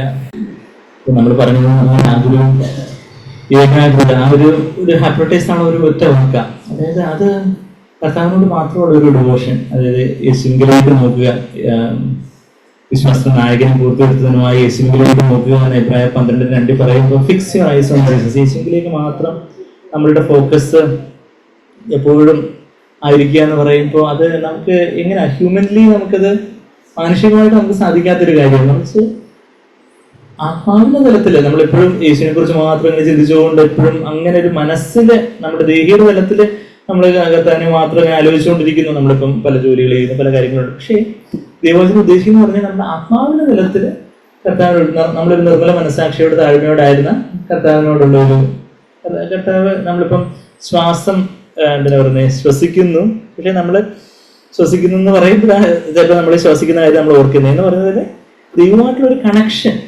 നമ്മൾ എന്ത് ചെയ്താലും കർത്താവിൻ്റെ ആ ഒരു സാന്നിധ്യത്തിലാണ്, കർത്താവിൻ്റെ സാന്നിധ്യ ബോധം നമ്മൾ മനസ്സിൽ എപ്പോഴും അങ്ങനെ യേശു കൂടെ ഉണ്ട് ഇങ്ങനെ എപ്പോഴും ഓർത്തുകൊണ്ടിരിക്കുന്നു. എന്തെങ്കിലും ഒരു മെക്കാനിക്കലായിട്ട് യാന്ത്രികമായിട്ട് ഓർത്തുകൊണ്ടിരിക്കുന്നു എന്നുള്ളൊരു കാര്യമല്ല, അല്ലെങ്കിൽ എന്തെങ്കിലും റിമൈൻഡേഴ്സ് വെച്ച് അങ്ങനെ എന്തെങ്കിലും ചെയ്തിട്ടില്ല. മറിച്ച് നമ്മളിപ്പോൾ നല്ല മനസാക്ഷിയോടെ ഒരു വട്ടപൂജ്യമായിട്ട് സീറോ ആയിട്ട് ദൈവമുണ്ടാകെ ആയിരിക്കുമ്പോൾ പരിശുദ്ധാത്മാവ് നമ്മളിൽ ഈ ഒരു കർത്താവിനുള്ള ഒരു സ്നേഹവും നിർമ്മലതയും ഏകാഗ്രതയൊക്കെ നിറയ്ക്കുമ്പോൾ അവിടെ ഒരു കർത്താവിന്റെ മുമ്പാകെ ഒരു സുതാര്യമായ ഒരു സ്നേഹമുണ്ട്.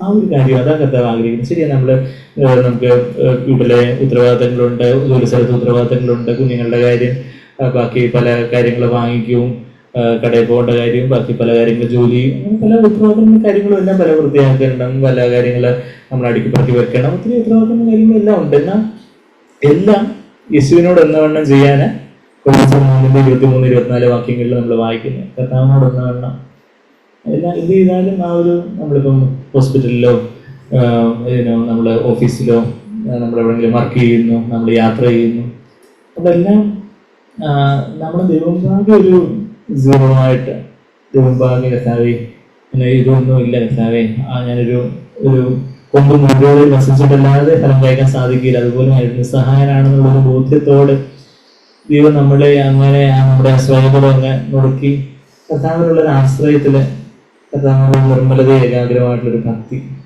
ആ ഒരു ആദ്യ സ്നേഹം, അതാ കർത്താവ് നമ്മളിൽ നിന്ന് ആഗ്രഹിക്കുന്നത്. ആ ഒരു തീക്ഷ്ണമായിട്ടുള്ള ഒരു സ്നേഹമുണ്ട്. ഈ മരുഭൂമിയിലൂടെ ഉദയ്ക്കാത്ത നിലങ്ങളിലൂടെയൊക്കെ എന്നെ അനുഗമിച്ച് നിന്റെ യൗവനത്തിലെ ഭക്തി എന്നൊക്കെ നമ്മൾ രമ്യാവ് 2:2 നമ്മൾ കേട്ടതുപോലെ ആ ഒരു കർത്താവെ ആ ഒരു ആദ്യ സ്നേഹം, ആദ്യ സ്നേഹം എന്ന് പറയുമ്പം അവിടെ വെളിപാട് 2:4 നമ്മൾ ആദ്യ സ്നേഹമുള്ള വാക്ക് കേൾക്കുന്നത്. ഇപ്പം ജോജി പേർന്ന് കുറച്ച് നാൾ മുമ്പ് ഒരു മെസ്സേജിൽ പേർ പറയുമായിരുന്നു, ആദ്യ സ്നേഹമുള്ള ആദ്യ എന്നുള്ള വാക്ക് പ്രോട്ടോസ് എന്ന് പറയുന്നൊരു വാക്കാണ്. നമ്മൾ പ്രോട്ടോ ന്യൂട്രോൺ എന്നൊക്കെ കേട്ടിട്ടുണ്ടായിരിക്കും, പ്രോട്ടോ ടൈപ്പ് എന്നൊക്കെ. പ്രോട്ടോസ് എന്ന് പറഞ്ഞൊരു വാക്കാ ആദ്യ സ്നേഹത്തിന്. ആദ്യ എന്നുള്ള അഗപ്പെ എന്നുള്ള സ്നേഹം, പ്രോട്ടോസ് അഗപ്പെ. അപ്പൊ ആ പ്രോട്ടോസ് എന്നുള്ള വാക്കിന് ആദ്യത്തെ എന്നുള്ളൊരു അർത്ഥമുണ്ട്, പിന്നെ ഏറ്റവും സുപ്രീം, പ്രിൻസിപ്പൽ, ബെസ്റ്റ് എന്നുള്ളൊരു അർത്ഥമുണ്ട്. അത് ആ പ്രോട്ടോസ് എന്നുള്ള വാക്ക് പലയിടങ്ങളിൽ ബൈബിൾ ഉപയോഗിച്ചിട്ടുണ്ട്. എന്നാൽ അത് ഉപയോഗിച്ച് ഒരിടം എന്ന് പറഞ്ഞാൽ നമ്മുടെ ലൂക്കോസ് 15-ാം അധ്യായത്തിലെ മുടിയനായ പുത്രന്റെ കോണ്ടെക്സ്റ്റില് ലൂക്കോസ് 15-ലേക്ക് വരുവാണെങ്കിൽ അവിടെ അതിൽ 22-ാമത്തെ വാക്യത്തില് ലൂക്കോസ് 15:22 അപ്പൻ തന്റെ ദാസന്മാരോട് വേഗം മേൽത്തരമായ അങ്കി കൊണ്ട്, ആ മേൽത്തരം എന്നുള്ള വാക്ക് അവിടെ പ്രോട്ടോസ് എന്നുള്ള വാക്കാണ്. ആ പ്രോട്ടോസ് എന്നുള്ള വാക്കിന് ആദ്യത്തെ എന്നുള്ളൊരു അർത്ഥമുണ്ട്, ആദ്യ സ്നേഹം. അതെ, നമ്മളെ കർത്താവിന്റെ ആദ്യമായിട്ട് വരുമ്പോൾ ആദ്യമായിട്ട് കർത്താവിന്റെ സ്നേഹത്തെ കുറിച്ച് വെളിപ്പെടുത്തപ്പെട്ടപ്പോൾ ഉള്ള ഒരു ആശ്ചര്യവും അത്ഭുതവും, അങ്ങനെ ഒരു അർത്ഥമുണ്ട്. പിന്നെ ബെസ്റ്റ് ലവ്, ബ്രിങ് ഹിം, അത് 22-ാമത്തെ വാക്യത്തിൽ quickly bring out the best robe and put it on him. മേൽത്തരമായ അങ്കി കൊണ്ട് ഇവനെ ധരിപ്പിക്കുകയും. ആ മേൽത്തരമായ എന്നുള്ള വാക്കും ഗ്രീക്കിലെ പ്രോട്ടോസ് എന്നുള്ള അതേ വാക്യം തന്നെ. അപ്പം ആദ്യ സ്നേഹം വിട്ടുപോയിരിക്കുന്നു എന്നൊരു കുറവുണ്ടെന്ന് പറയുന്നത് നമുക്ക് വേണമെങ്കിൽ ഇങ്ങനെയും ട്രാൻസ്ലേറ്റ് ചെയ്യാം. എങ്ങനെ ട്രാൻസ്ലേറ്റ് ചെയ്യാം?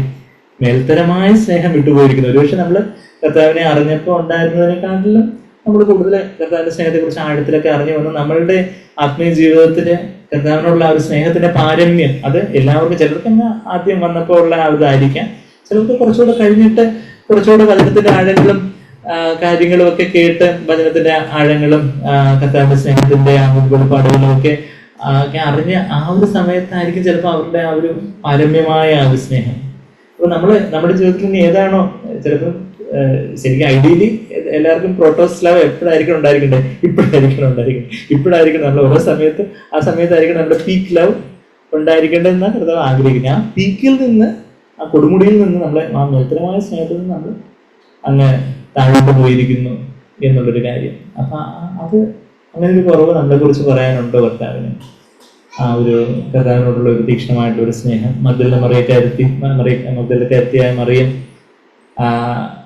കർത്താവ് ഉയർത്തെഴുന്നേറ്റ ദിവസം രാവിലെ ഇരുട്ടുന്ന സമയത്തെ ചെന്ന് കർത്താവിനെ കാണുവാനായിട്ട് അവള് ബാക്കിയുള്ള സഹോദരിമാരോട് കൂടെ ചേർന്ന് പോയതായിട്ട് നമ്മൾ വായിക്കുന്നു. പക്ഷെ ബാക്കി എല്ലാവരും പോയെങ്കിലും അവള് മാത്രം അവിടെ കരഞ്ഞോട് നിന്നു. അതുകൊണ്ട് യേശുവിന് തന്നെ വെളിപ്പെടുത്തി കൊടുക്കുവാനും ആ മറിയത്തോട് തന്നെ വെളിപ്പെടുത്തി കൊടുക്കുവാൻ കർത്താവിന് കഴിയും. കർത്താവ് അവിടെ ചോദിക്കുന്ന ഒരു ചോദ്യമാണ്, ഹൂം ആർ യു സീക്കിങ്? ഞാനിവിടെ 2 Corinthians 11:3 നമുക്കുണ്ട്. ഞാൻ ആ ഒരു കാര്യം കൂടെ പറഞ്ഞു നിർത്തി ഞാൻ കൺക്ലൂഡ് ചെയ്യാം. എൻ്റെ ഒരു ഫേവറേറ്റ് ടോപ്പിക് ആയതുകൊണ്ട് പറഞ്ഞുകൊണ്ടിരുന്ന ചിലപ്പോൾ 2-3 മണിക്കും പറഞ്ഞുകൊണ്ട് പോകുന്നത് പെട്ടെന്ന് കൺക്ലൂഡ് ചെയ്യാം. യോഹന്നാൻ 1-ാം അധ്യായത്തിൽ നമ്മൾ 20 ആ കർത്താവിന്റെ ആ ചോദ്യത്തിലേക്ക് മുമ്പ് പണ്ട് നമ്മളുടെ ഒരു കോട്ടയത്തെ ഒരു കോൺഫറൻസിന് തീം എങ്ങനെയായിരുന്നു, എന്തായിരുന്നു? വാട്ട് ഡു യു സീക്ക്, നിങ്ങൾ എന്താ അന്വേഷിക്കുന്നു? ഇതൊക്കെ ഓർമ്മയുണ്ടെന്ന് അറിയത്തില്ല, ഏത് വർഷമെന്ന് നമുക്കറിയത്തില്ല. യോഹന്നാൻ അത് ഏതിൽ നിന്ന് എടുത്തെന്ന് ചോദിച്ചാൽ യോഹന്നാൻ 1:38 വാക്യം. വാട്ട് ഡു യു സീക്ക്, നിങ്ങൾ എന്ത് അന്വേഷിക്കുന്നു? യേശു തിരിഞ്ഞ് അവർ പിന്നാലെ വരുന്നത് കണ്ട് അവരോട് നിങ്ങൾ എന്ത് അന്വേഷിക്കുന്നു എന്ന് ചോദിച്ചു. യോഹന്നാൻ 1:38 വാക്യം. അപ്പൊ നിങ്ങൾ എന്തന്വേഷിക്കുന്നു? നമ്മൾ എന്താ അന്വേഷിക്കുന്നു? കർത്താവിലേക്ക് വരുമ്പോൾ ചിലർ സൗഖ്യത്തിനായിട്ട് വരും, ചില ആവശ്യങ്ങൾ നിറവേറ്റപ്പെടാനായിട്ട് വരും. നമ്മൾ പല കാര്യങ്ങൾ നമ്മുടേതായ ചില താല്പര്യങ്ങൾക്കായിട്ടൊക്കെ ആയിരിക്കും നമ്മൾ വരുന്നത്.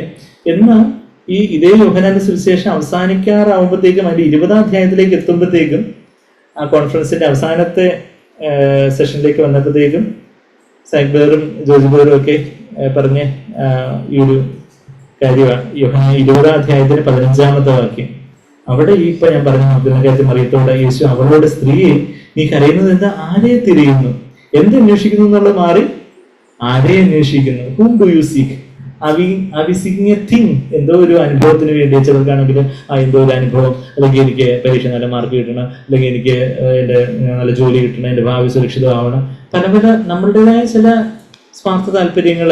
നിങ്ങൾക്ക് അവിടെ പോയിട്ട് എന്ത് കിട്ടി, നിങ്ങൾക്ക് യേശുവിനെ വിശ്വസിച്ചിട്ട് എന്ത് കിട്ടി, എന്തോ ഒരു. ഇന്ന് ലോകത്തിലെ ഒത്തിരി പേര് ദൈവമേ എന്ന് വിളിക്കുന്നുണ്ട്. എത്രയോ തീർത്ഥയാത്രകൾ, മോക്ഷയാത്രകൾ, പിൽഗ്രിമേജസ്, എത്രയോ ആരാധനാ സ്ഥലങ്ങൾ എന്ന് പറയുന്ന ഇടങ്ങളിലൊക്കെ എത്രയോ ലക്ഷങ്ങളായിട്ടുള്ള ആളുകൾ തടിച്ചു കൂടുന്നുണ്ട്. അപ്പൊ അവർക്ക് എന്തെങ്കിലും അവരുടെ ഒരു കാര്യസാധ്യത്തിനായിട്ട് ഇത് വേണം, അത് വേണം, എൻ്റെ ജീവിതത്തിൽ അത് നടക്കണം, എൻ്റെ ഈ കാര്യങ്ങൾ നടക്കണം.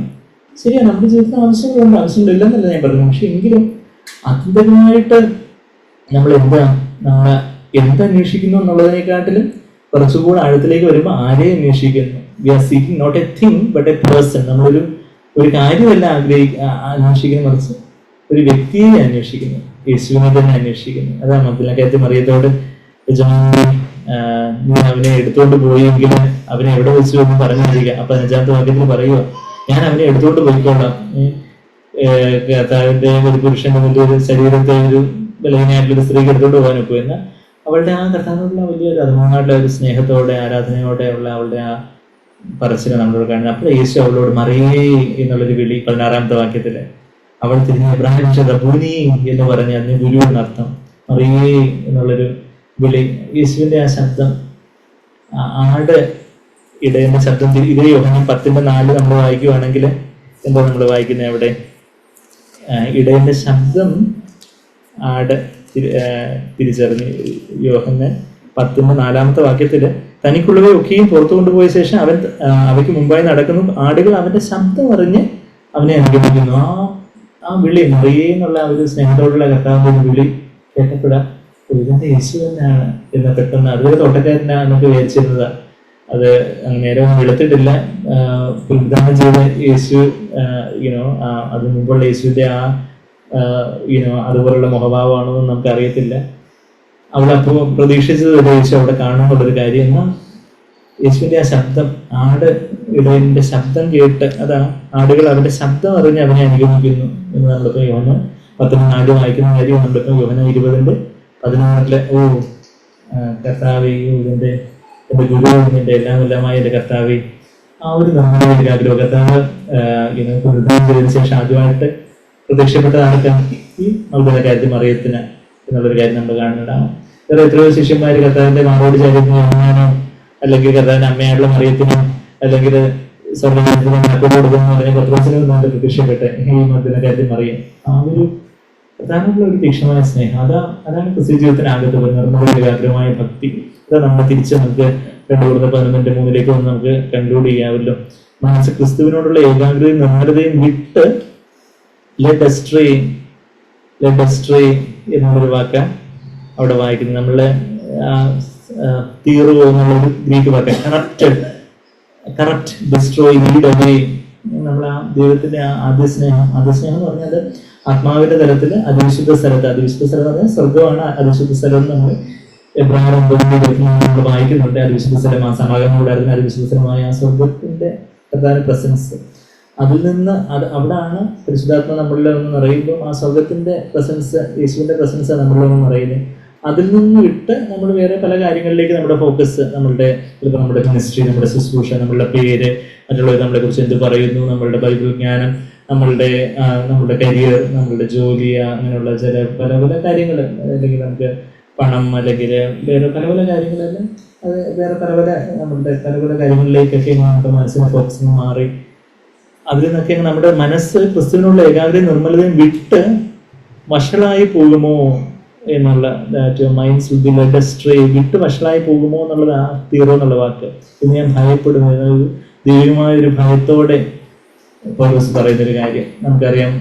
ബദനിയിലെ മറിയത്തിന്റെ കാര്യം, അവിടെ യഥാർത്ഥത്തില് ഒരു സാക്രിഫൈസ്, യഥാർത്ഥത്തിലൊരു ത്യാഗം ആരാ ചെയ്തത്? മാർത്ത നോക്കുമ്പോൾ ഒത്തിരി ത്യാഗം ചെയ്തതുപോലെ ഒത്തിരി ഓടി നടന്ന് എന്തൊക്കെ ചെയ്യുന്നുണ്ട്. പക്ഷെ ആൾക്കാർ എന്ത് പറയുന്നു വിചാരിക്കാതെ അവിടെ ആൾക്കാരുടെ ബാക്കി ഇപ്പൊ യുവദാസും ഒക്കെ പറഞ്ഞാണ് നീ ഇതെന്ന് അവളെ അറിയത് മാർത്തയെ സഹായിക്കുന്നത്, ചേച്ചി അതൊക്കെ ചെയ്യുന്നു, സെർവ് ചെയ്യാൻ നോക്കി അതൊക്കെ ഓടി നടക്കുന്ന കണ്ടില്ലേ, നീ ഇവിടെ കുത്തിയിരിക്കുവാണോ എന്ന് മറിയത്തോട് ചോദിച്ചതാണ്.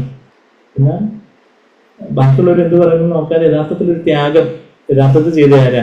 സ്വന്തം ഇഷ്ടത്തെ ബലികഴിച്ച് കർത്താവിന്റെ ഇഷ്ടം, കർത്താവിന്റെ വചനം എനിക്ക് കേൾക്കണം, ഇതെനിക്ക് റെക്കോർഡ് ചെയ്ത് പിന്നെ വീഡിയോ റെക്കോർഡ് ചെയ്ത് സൂം റെക്കോർഡ് ചെയ്ത് പിന്നെ കേൾക്കാനൊക്കെ അല്ലെങ്കിൽ പിന്നെ നമുക്ക് പറയാമായിരുന്നു. പക്ഷെ ഇത് അങ്ങനെയുള്ള പോസിബിലിറ്റി ഒന്നും ഇല്ല എന്നാണ് 1-2 കാര്യം പറയുന്നത്. അപ്പോൾ കർത്താവെ ഈ വചനങ്ങൾ എനിക്ക് കേൾക്കണം എന്ന് പറഞ്ഞ് കർത്താവിന്റെ കാര്യത്തിനോട് പറ്റിച്ചേരുന്നവർക്ക് ഞാൻ മറിയത്തിന്റെ അതാ പല കാര്യങ്ങളെ കുറിച്ചോർത്ത് മറിയാൻ നീ വിചാരപ്പെടുന്ന ഒന്നും മതി.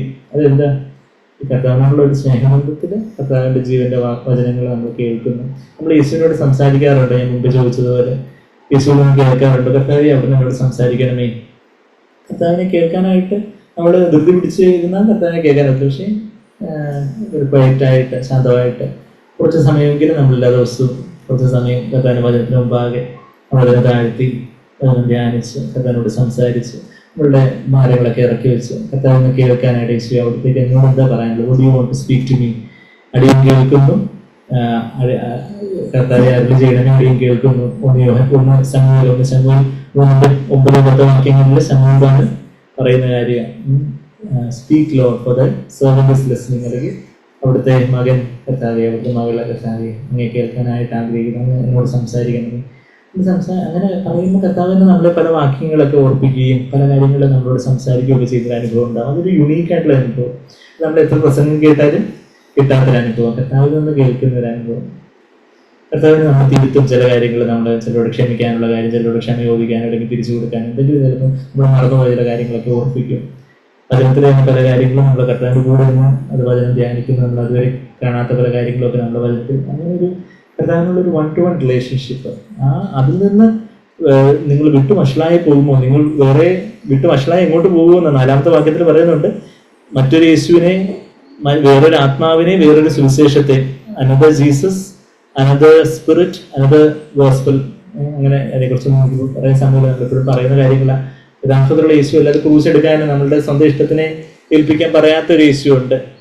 നിങ്ങൾക്ക് സമൃദ്ധി, സമ്പൽ സമൃദ്ധിയും ആരോഗ്യം, സൗഖ്യം, പണം കിട്ടണം, അത് വേണമെങ്കിൽ നിങ്ങൾ യേശുവിനെ വിളിച്ച് നിങ്ങളുടെ മിനിസ്ട്രിക്ക് കുറച്ച് പണം കൂടെ തന്നാൽ മതി എന്ന് പറയുന്ന മറ്റൊരു യേശു ഉണ്ട്.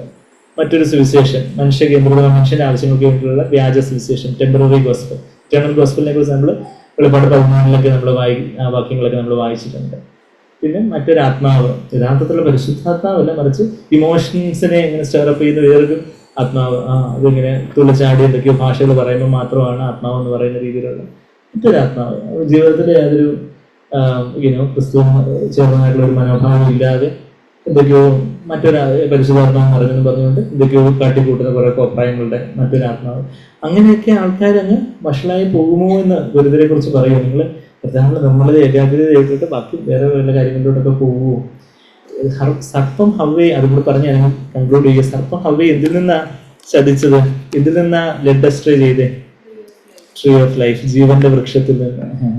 നമ്മുടെ സാങ്കേതികം കേട്ടിട്ടുണ്ട്. ആ ജീവന്റെ വൃക്ഷത്തിൽ നിന്നാണ് യഥാർത്ഥത്തെ ഹവ്വയെ സർപ്പം ചതിച്ച് ജീവന്റെ വൃക്ഷത്തിൽ നിന്ന് മാറ്റി നന്മകളുടെ വൃക്ഷത്തിലേക്ക് അങ്ങ് നയിച്ചു. അപ്പൊ യഥാർത്ഥത്തിൽ ജീവന്റെ വൃക്ഷത്തിന് പകരമായിട്ട് പരിശുദ്ധാത്മാവ് പൗലോസിനോട് ഉപയോഗിച്ച പദം എന്താണെന്ന് ചോദിച്ചാൽ ക്രിസ്തുവിനോടുള്ള നിർമ്മല ഏകാഗ്രത. അതാണ് ജീവന്റെ വൃക്ഷത്തിന്റെ പരിശുദ്ധാത്മാവ് പുതിയ നിയമത്തില് ജീവന്റെ വൃക്ഷത്തിന് കൊടുത്തിരിക്കുന്ന പാരഫ്രൈസ് ആണ്, പരാവർത്തനമാണ് simple and pure devotion to Christ. ആ ജീവന്റെ വൃക്ഷം എന്ന് പറഞ്ഞാൽ അത് യേശുവിനെ കുറിക്കുന്നതാണ്, യേശുവിനെ ആശ്രയിച്ചുള്ള ഒരു ജീവിതത്തെ കുറിക്കുന്നതാണ്, ഈ യേശുവിനോടുള്ള നിർമ്മലത ഏകാഗ്രതയായിട്ടുള്ള ആ ഒരു ഭക്തിയെ കുറിക്കുന്നതാണ്, ആ ആദ്യസ്നേഹത്തെ കുറിക്കുന്നതാണ്. അപ്പൊ ആ ആദ്യസ്നേഹം നിങ്ങൾ വിട്ട് വഷളായി പോയിന്ന് ഞാൻ അതുപോലെ പറഞ്ഞു നിർത്തിക്കൊണ്ട് വെളിപാട് 2:4 നമ്മൾ വെളിപാട് 2:4 ആദ്യസ്നേഹം വിട്ട് വഷളായി പോയിന്ന് എഫേസ്യ സഭയോട് പറഞ്ഞിട്ട് നിങ്ങൾ അത് എന്നാൽ ഈ ആദ്യസ്നേഹം വിട്ടുപോയതിനെ നിങ്ങൾ ജയിക്കുവാണെങ്കിൽ അതിന്റെ 7ാമത്തെ വാക്യത്തിൽ എന്താ പറയുന്നേ? ഈ ജീവന്റെ വൃക്ഷത്തിൽ നിന്ന് നിങ്ങൾക്ക് ഫലം തിന്നാൻ കൊടുക്കും എന്നുള്ള കാര്യം പറയുന്നത്. ആദ്യസ്നേഹം വിട്ടുപോയി. 2 കൊരിന്ത്യർ 11:3 വാക്യത്തിൽ ഈ ആദ്യസ്നേഹം അല്ലെങ്കിൽ ക്രിസ്തുവിന്റെ നിർമ്മലത ഏകാഗ്രതയാണ് ജീവന്റെ വൃക്ഷം എന്ന് നമ്മളിപ്പോ കണ്ടേ. അതേ കാര്യം തന്നെ നമ്മൾ വെളിപാട് 2:4 വാക്യത്തിൽ ആദ്യസ്നേഹം വിട്ടുപോയിരിക്കുന്നു എന്ന് പറഞ്ഞിട്ട് 7ാമത്തെ വാക്യം അത് ഞാനും ഭാവിക്കുന്നു, ആത്മാവ് സഭകളോട് പറയുന്നത് എന്തെന്ന് ചെവിയോടും കേൾക്കട്ടെ, ജയിക്കുന്നവന് എന്തിനെ ജയിക്കണം? പാപത്തെ ജയിക്കണം എന്ന് പറയുമ്പോൾ നമ്മുടെ ജഡത്തെ, ലോകത്തെ, പിശാചിനെ നമ്മൾ ജയിക്കുന്നവന് അപ്പൊ ആ ജഡത്തിലായിരിക്കുന്നവർക്കാണ് ഈ അതിസ്നേഹം വിട്ടുപോയവര്. അങ്ങനെ ആ സ്നേഹമില്ലായ്മയൊക്കെ ജയിക്കുന്നവന് ഞാൻ ദൈവത്തിന്റെ പരദീസയിലുള്ള ജീവവൃക്ഷത്തിന് ഫലം തിന്നാൻ കൊടുക്കും. വീണ്ടും ആ അതിവിശുദ്ധ സ്ഥലത്ത് നിന്ന് അവര് വിട്ടു വഷളായി പോയി. അതിവിശുദ്ധ സ്ഥലത്ത് ആ കഥാനോടുള്ള നമ്മുടെ ഏകാഗ്രതയോടെ ഭക്തി. ബാക്കി പ്രാകാരത്തിൽ ഒത്തിരി ആൾക്കാരുണ്ട്, വിശുദ്ധ സ്ഥലത്ത് കുറച്ചുകൂടെ ആൾക്കാരുണ്ട്. എന്നാൽ അതിവിശുദ്ധ സ്ഥലത്ത് ആരേ ഉള്ളൂ, ഞാനും കർത്താവ് മാത്രമേ ഉള്ളൂ. അങ്ങനെയുള്ളൊരു സ്നേഹബന്ധവും കർത്താവ് നമ്മളെ കുറിച്ച് ആഗ്രഹിക്കും. ഞാനും എൻ്റെ കർത്താവ് മാത്രം. എന്നാൽ അതിൽ നിന്ന് നിങ്ങൾ വീണുപോയി. അതിന്റെ ആ 2:4 you have left your first love. ആ ലെഫ്റ്റ് എന്നുള്ള വാക്ക് ഡിപ്പാർട്ടഡ് എന്ന് വേണമെങ്കിലും ഒരു സ്ഥലത്തുനിന്ന് മാറുന്നതായിട്ട് വേണമെങ്കിലും കുറിക്കുന്ന ഒരു പദമായിട്ട് അതിനെ ട്രാൻസ്ലേറ്റ് ചെയ്യാവുന്ന ഒരു ഗ്രീക്ക് പദം അവിടെ ഉപയോഗിച്ചിരിക്കുന്നത്. ലെഫ്റ്റ് എന്നുള്ള ആ ഒരു അഫിയമി എന്നുള്ള ഒരു പദം അവിടെ ഉപയോഗിച്ചിരിക്കുന്നത് എന്ന് പറഞ്ഞാൽ നിങ്ങൾ ആദ്യസ്നേഹം എന്ന് പറഞ്ഞാൽ അതിവിശുദ്ധ സ്ഥലമാണ്. അതിൽ നിന്ന് വിട്ടുമാറി വേറെ പ്രാകാരത്തിലോട്ടും അല്ലെങ്കിൽ വിശുദ്ധ സ്ഥലത്തേക്കും പ്രാകാരത്തിലേക്കും ഒക്കെ പോയി എന്നാൽ നിങ്ങൾ തിരിച്ച് നിങ്ങളതിനെ ജീവനുള്ള യാഗമായിട്ട് സമർപ്പിച്ച് അതിവിശുദ്ധ സ്ഥലത്തേക്ക് വരുവാണെങ്കിൽ, പരിശുദ്ധാത്മാവിന്റെ നിറവിൽ അതിവിശുദ്ധ സ്ഥലത്തേക്ക് വരുവാണെങ്കിൽ അവിടെ കർത്താവിനുള്ള നമ്മുടെ വ്യാഗ്രമായിട്ടുള്ള ഭക്തിയായിട്ടുള്ള ആ ജീവന്റെ വൃക്ഷം ഭക്ഷിക്കുവാനായിട്ട് യേശുവിനോടുള്ള നിർമ്മലമായിട്ടുള്ള ഏകാഗ്രമായിട്ടുള്ള ഭക്തിയിൽ ജീവിക്കാൻ, കർത്താവിനുള്ള ആദ്യസ്നേഹത്തിൽ ജ്വലിക്കുവാൻ ഞാൻ നിങ്ങൾക്ക് വരം നൽകും. ഞാൻ നിങ്ങളെ I will grant you to eat of the tree of life. അതാ 2:7 വാക്യത്തിൽ പർദേശയിലുള്ള 2:7 വാക്യത്തിൽ ജയിക്കുന്ന ഞാൻ ദൈവത്തിന്റെ പർദേശയിലുള്ള ജീവവൃക്ഷത്തിന് ഫലം തിന്നാൻ കൊടുക്കും. I will grant to eat of the tree of life. നമ്മൾ ആ ജീവന്റെ വൃക്ഷത്തിലേക്ക് വന്ന് ഫലം ഭക്ഷിക്കണം. കർത്താവിനുള്ള നിർമ്മലവും ഏകാഗ്രമായിട്ടുള്ള ഭക്തിയിൽ നമ്മളെ ആ ആദ്യ സ്നേഹത്തിൽ ഏറ്റവും വലിയ കൽപ്പനയാണെന്ന് ചോദിക്കുമ്പോൾ മാർക്കോസ് 12:29 വാക്യങ്ങൾ നമുക്കറിയാം. നിന്റെ ദൈവമായ കർത്താവിനെ പൂർണ്ണ ഹൃദയത്തോടെ, പൂർണ്ണ പ്രാണനോടെ, പൂർണ്ണ മനസ്സോടെ, പൂർണ്ണ ശക്തിയോടെ നീ സ്നേഹിക്കണം എന്നുള്ളൊരു കാര്യം അവിടെ പറയുന്നു. അതാണ് ആദ്യ സ്നേഹം. വിശുദ്ധാത്മ നമ്മളെ കർത്താവിനോടുള്ള ആ ഒരു ആദ്യ സ്നേഹത്താൽ നമ്മുടെ ഹൃദയങ്ങളെ നിറയ്ക്കട്ടെ. കർത്താവിനോട് ചേർന്ന് ആ ജീവന്റെ ഫലം ഭക്ഷിക്കുന്ന ആ ഒരു അതിസ്നേഹത്തിന്റെ നിറവില് കർത്താവിനുള്ള തീക്ഷ്ണമായിട്ടുള്ളൊരു സ്നേഹബന്ധം, ഞാനും എൻ്റെ കർത്താവും എന്നുള്ള ആ ഒരു കർത്താവിനെ സ്വന്തമാക്കി. ഞാൻ എൻ്റെ കർത്താവിൻ്റെ സ്വന്തം. ഞാൻ ഉത്തമഗീത ഒക്കെ നമുക്ക് അറിയാതിലോട്ടൊന്നും നമുക്ക് പോകാൻ സമയമില്ല. നമുക്ക് എല്ലാവർക്കും അറിയാവുന്ന വാക്യങ്ങൾ ഒത്തിരി നമ്മൾ പലപ്പോഴും ചിന്തിക്കുന്ന കാര്യങ്ങളാണ്. ഞാൻ എൻ്റെ പ്രിയമുള്ളവർ അവൻ്റെ ആഗ്രഹം എന്നോടാണെന്ന് അവിടെ ഉത്തമഗീതം 7:10-11 വാക്യങ്ങളിൽ മലയാളത്തിൽ 11ാമത്തെ വാക്യം, ഇംഗ്ലീഷിൽ 10ാമത്തെ വാക്യത്തിലൊക്കെ നമ്മൾ വായിക്കുന്നു. ഞാൻ പ്രിയമുള്ളവളാണ്, അവൻ്റെ ആഗ്രഹം എന്നോട്. കർത്താവ് എന്നെ ആഗ്രഹിക്കുന്നു, എന്നെ സമ്പൂർണ്ണമായിട്ട് തന്നോട് തന്നെ ആയിരിക്കാൻ ആഗ്രഹിക്കുന്നു. അവിടുന്ന് അസൂയയോടെ എൻ്റെ മേലെ വ്യാപരിക്കുന്നു എന്നൊക്കെയാണ് യാക്കോബ് 4:5 നമ്മൾ വായിക്കുന്നത്.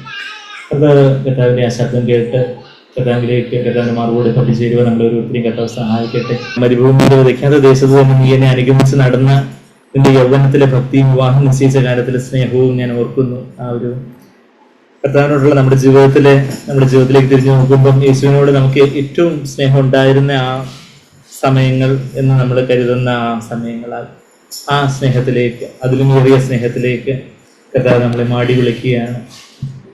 എൻ്റെ പ്രിയനെ പോലെ സുന്ദരനായിട്ട് ആരെയും ഞാൻ ഉലകിൽ കാണുന്നില്ല. അത് നമ്മളെ പാടിപ്പഴകിയ ഒരു പാട്ടായിട്ടല്ല, അതൊരു പുതിയ പാട്ടായിട്ട് കർത്താവിനോട് ഒരു ഉത്തമ ഗീതമായിട്ട്, സോങ് ഓഫ് സോങ്സ് ആയിട്ട് നമ്മളിന്ന് പാടാൻ പോകുന്നത്. കർത്താവേ, ഞാൻ അവിടുത്തെ ആ സ്നേഹത്തിനായിട്ട് നന്ദി പറയുന്നു. സുന്ദരന, മനോഹര, അങ്ങേ പിരിഞ്ഞ് എനിക്ക് ഈ ലോകയാത്ര വേണ്ട. പ്രാകൃതരായിട്ടുള്ള ചാരന്മാരെ ഞാൻ പോയി ഭരിക്കാൻ പോവാണോ കർത്താവേ? ഈ മണ്ണെ പ്രതി മാണിക്യമാകുന്ന അങ്ങയെ ഞാൻ എങ്ങനെ വിടിയും? അവിടുന്ന് എന്നെ വീണ്ടെടുത്തവനാണ്. എല്ലാം ഞാൻ അങ്ങേക്ക് അർപ്പിക്കുന്നു. എന്നെ ഡിസ്ട്രാക്ട് ചെയ്യുന്ന പല കാര്യങ്ങൾ ചുറ്റും നിന്ന് രാപ്പകല് പ്രിയനോടുള്ള അനുരാഗം കവരാനായിട്ട് പല പല പല ഡിസ്ട്രാക്ഷൻസും ലോകത്തുണ്ട് എന്ന കർത്താവേ, അവിടുന്ന് ഈ മണ്ണിനെ പ്രതി ഞാൻ മാണിക്യത്തെ വെടിയത്തില്ല. എൻ്റെ പ്രാണപ്രിയനെ അവരെ ഞാൻ അവനെ വിട്ടുകളഞ്ഞതുമില്ല എന്ന് നമ്മൾ ഉത്തമഗീതം 3:4 വാക്യങ്ങളിലൊക്കെ നമ്മൾ വായിക്കുന്നുണ്ട്. He whom my soul loves, എൻ്റെ പ്രാണൻ പ്രിയം വെച്ചിരിക്കുന്നവനെ കണ്ടുപോകും എന്ന് ചോദിച്ച് I held on to him and would not let him go. ഞാൻ അവനെ മുറുകെ പിടിച്ചു, അവനെ വിട്ടുകളഞ്ഞില്ല. കർത്താവിനെ ഇന്ന് നമുക്ക് മുറുകെ പിടിക്കാം. വെള്ളത്തിൻ്റെ കുമിള പോലെ മിന്നി വിളങ്ങുന്ന ജടിക സുഖങ്ങളോ ബാക്കി പല പല ലോക സൗകര്യങ്ങളാകുന്ന പ്രതാപങ്ങളോ ഒക്കെ മൂടിയോടെ മാടി വിളിച്ചുകൊണ്ടേയിരിക്കും. എന്ന കർത്താവെ, അവിടുന്നാണ് ഏറ്റവും സൗന്ദര്യമുള്ളവൻ. അവിടുന്നാണ് അടവി തരിക്കലിനിടയിൽ, കാട്ടിലെ കാട്ടുമരങ്ങളുടെ ഇടയിൽ നാരകം പോലെ, ആപ്പിൾ ട്രീ പോലെ അവിടുന്നാണ് ഏറ്റവും വിശേഷതയുള്ളവൻ. അവിടുത്തോടുള്ള ആ പ്രേമം, ആ സ്നേഹം എന്നിലെ പ്രിയനോട് ചേരുവാൻ ഞാൻ ആളുകൾ എന്നെയും ജീവിക്കുന്ന നിർമ്മല കന്യകയായിട്ട് എന്നെ തന്നെ ഏൽപ്പിക്കുന്നു എന്ന് പറഞ്ഞുകൊണ്ട് ആ ഒരു കർത്താവിനെ നോക്കി നമ്മളെ കർത്താവ് നമ്മുടെ മധ്യത്തിലുണ്ട്. നമ്മുടെ ഹൃദയത്തിലെ പരിശുദ്ധാത്മാവ് നമ്മളെ നിറയ്ക്കുമ്പോൾ യേശുവിനെ വിശ്വാസഗണനാലെ കണ്ടുകൊണ്ട് കർത്താവിനെ നോക്കിക്കൊണ്ട് സുവർണ മനോഹര എന്ന് പാടുമ്പോൾ അത് വെറുതെ അത് വായുവിനോട് പാടുന്നതായിട്ടല്ല, മറിച്ച് യേശുവിനെ നോക്കിക്കൊണ്ട് നമുക്ക് കർത്താവിനോടായിട്ടുള്ളൊരു സ്നേഹഗീതമായിട്ട് നമുക്ക് പാടാം.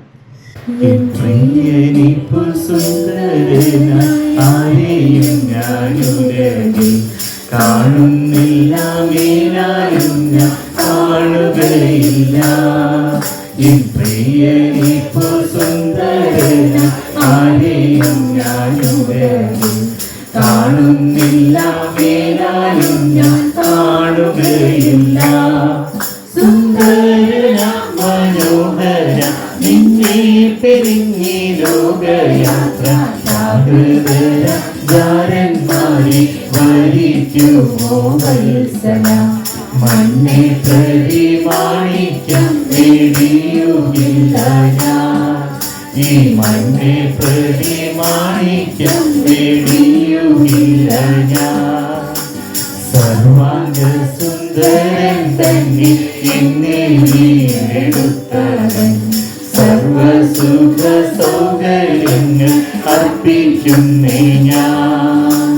സർവാംഗ സുന്ദരൻ തന്നെ എന്നെ വീണ്ടെടുത്തവൻ. സർവസുഖ സൗകര്യങ്ങൾ അർപ്പിക്കുന്നേ ഞാൻ. സുന്ദര മനോഹര നിന്നെ പിരിഞ്ഞി ലോകയാത്ര പ്രാകൃതരാം ജാരന്മാരെ വരിക്കുമോ വത്സല. മണ്ണെ പ്രതി മാണിക്യം വെടിയുകില്ല ഞാൻ. ഈ മണ്ണെ പ്രതി മാണിക്യം വെടിയുകില്ല ഞാൻ. യെരൂശലേം പുത്രിമാരെ ചുറ്റും നിന്നോരാപ്പകൽ. പ്രിയനോടുള്ള അനുരാഗം കവർന്നിടുവിൻ. യെരൂശലേം പുത്രിമാരെ ചുറ്റും നിന്നോരാപ്പകൽ. പ്രിയനോടുള്ള അനുരാഗം കവർന്നിടുവിൻ. സുന്ദര മനോഹര നിന്നെ പിരിഞ്ഞി ലോകയാത്ര പ്രാകൃതരാം ജാരന്മാരെ വരിക്കുമോ വത്സല. മണ്ണെ പ്രതി മാണിക്യം വെടിയുകില്ല ഞാൻ. ഈ മണ്ണെ പ്രതി മാണിക്യം വെടിയുകില്ല ഞാൻ. ലോക സുഖ സൗകര്യങ്ങളാകുന്ന പ്രതാപങ്ങൾ മോടിയോടു കൂടി എന്നെ മാടി വിളിച്ച. ലോക സുഖ സൗകര്യങ്ങളാകുന്ന പ്രതാപങ്ങൾ മോടിയോടു കൂടി എന്നെ മാടി വിളിച്ചാൽ സുന്ദര മനോഹര നിന്നെ പിരിഞ്ഞി ലോകയാത്ര പ്രാകൃതരാം ജാരന്മാരെ വരിക്കുമോ വത്സല മണ്ണെ പ്രതി മാണിക്യം വെടിയുകില്ല ഞാൻ ഈ മണ്ണെ പ്രതി മാണിക്യം വെടിയുകില്ല ഞാൻ വെള്ളത്തിൻ കുമിള പോലെ മിന്നി വിളങ്ങിടുന്ന ജളിക സുഖങ്ങളെന്നി എതിരേൽക്കുകിൽ വെള്ളത്തിൻ കുമിള പോലെ മിന്നി വിളങ്ങിടുന്ന ജളിക സുഖങ്ങളെന്നി എതിരേൽക്കുകിൽ സുന്ദര മനോഹരം നിന്നെ പിരിഞ്ഞി ലോകയാത്ര പ്രാകൃതരാം ജാരന്മാരെ വരിക്കുമോ വത്സല മണ്ണെ പ്രതി മാണിക്യം വെടിയുകില്ല ഞാൻ ഈ മണ്ണെ പ്രതി മാണിക്യം വെടിയുകില്ല ഞാൻ പ്രേമമിന്നിൽ വർദ്ധിക്കുന്നേ പ്രിയനോട് ചേരുവാൻ നാളുകൾ ഞാൻ എണ്ണി എണ്ണി ജീവിച്ചിരുന്നേ പ്രേമമിന്നിൽ വർദ്ധിക്കുന്നേ പ്രിയനോട് ചേരുവാൻ നാളുകൾ ഞാൻ എണ്ണി എണ്ണി ജീവിച്ചിരുന്നേ സുന്ദര മനോഹര നിന്നെ പിരിഞ്ഞി ലോകയാത്ര പ്രാകൃതരാം ജാരന്മാരെ വരിക്കുമോ വത്സല മണ്ണെ പ്രതി മാണിക്യം വെടിയുകില്ല ഞാൻ ഈ മണ്ണെ പ്രതി മാണിക്യം വെടിയുകില്ല ഞാൻ എൻ പ്രിയനെ പോൽ സുന്ദരന ആരെയും ഞാനുടലിൽ കാണുന്നില്ല നേരാരും ഞാൻ കാണുകയില്ല.